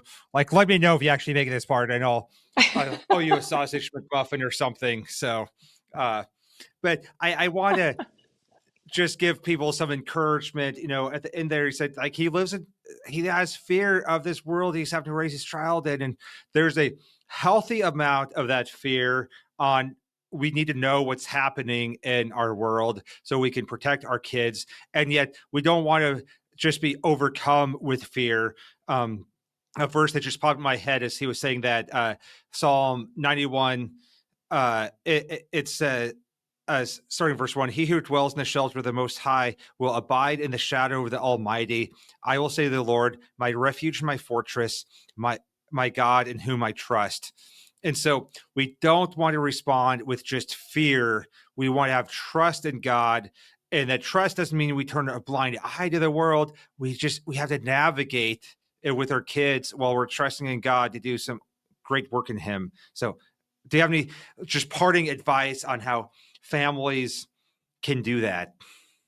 Yeah. Oh, well, I think, just remembering God's hand is not shortened, right? And we have the word. It's not changing. Times are changing. The word never changes. And I think too that the knowledge that we have now of at least the deception, with this that wasn't there for us at the time that we were. When our son came out, we had no idea that this was going on. So parents are far more informed at this point. And then too, I think with just watching this, I guess what I would love to see is for churches to be better equipped to receive these people too that are in that place of questioning, or the detransitioners, especially I think we're going to see a lot of them. Are we just to kind of ask ourselves, how are we talking about these issues right now? Are we mocking? Are we making it sound like every male every trans identifying male is a pervert and a predator trying to get into women's spaces, just not being so black and white with the way we look at these Absolutely. issues. Not being so dogmatic and judgmental, and make sure our churches are a hospital for the sick. And it's what an amazing opportunity we have in a world full of so much darkness. When people come to the end of themselves, what an opportunity we have to proclaim gospel hope, to welcome them into our churches, into our lives, and not make those assumptions. There's people we have to distinguish between the sheep and the wolves, and we protect our flocks from the sheep, from the wolves, but there's a lot of just wounded sheep who are hurting people who need love and grace. Absolutely. Well said. All right. Well, people are probably tired of hearing us talk. It's been kind of a marathon. Are there any resources you want to point people to, any encouragement, places that you would send people that might be helpful? Yeah, I'm just going to say Calibrate. I think that's a good start. Well. It's really, I think it's just important to hear each story first. I have a hard time giving resources because every story, every situation is different, and Yes. to be able to help them navigate that with the right resources. And that's a good encouragement of listen to people, sit down, hear their stories, and listen to what's going on in their lives. Yeah, absolutely. So, all right, Linda, it's been a marathon today. I know I'm ready for a nap, and so you probably are too. I don't know if people I have my untouched coffee. I need. Yes, Tuxedo has been back here napping the entire 4 hours, and so he slept through it all. And now it is my turn. I need to learn from. Nap. I need to learn from Tuxedo how to relax, how to be chill. Yep, in the midst of this conversation. So, yes. All right. Well, everyone, thank you so much for joining us on Calibrate Conversations. We'll see you next time. Make sure you go to calibrateministries.com for more resources. And Linda, thank you so much for taking so much time to just digest and process this, and all the work you do in ministering to families and understanding what is going on here. Thank you. And thank you so much for what you're doing. I sure appreciate it. Absolutely.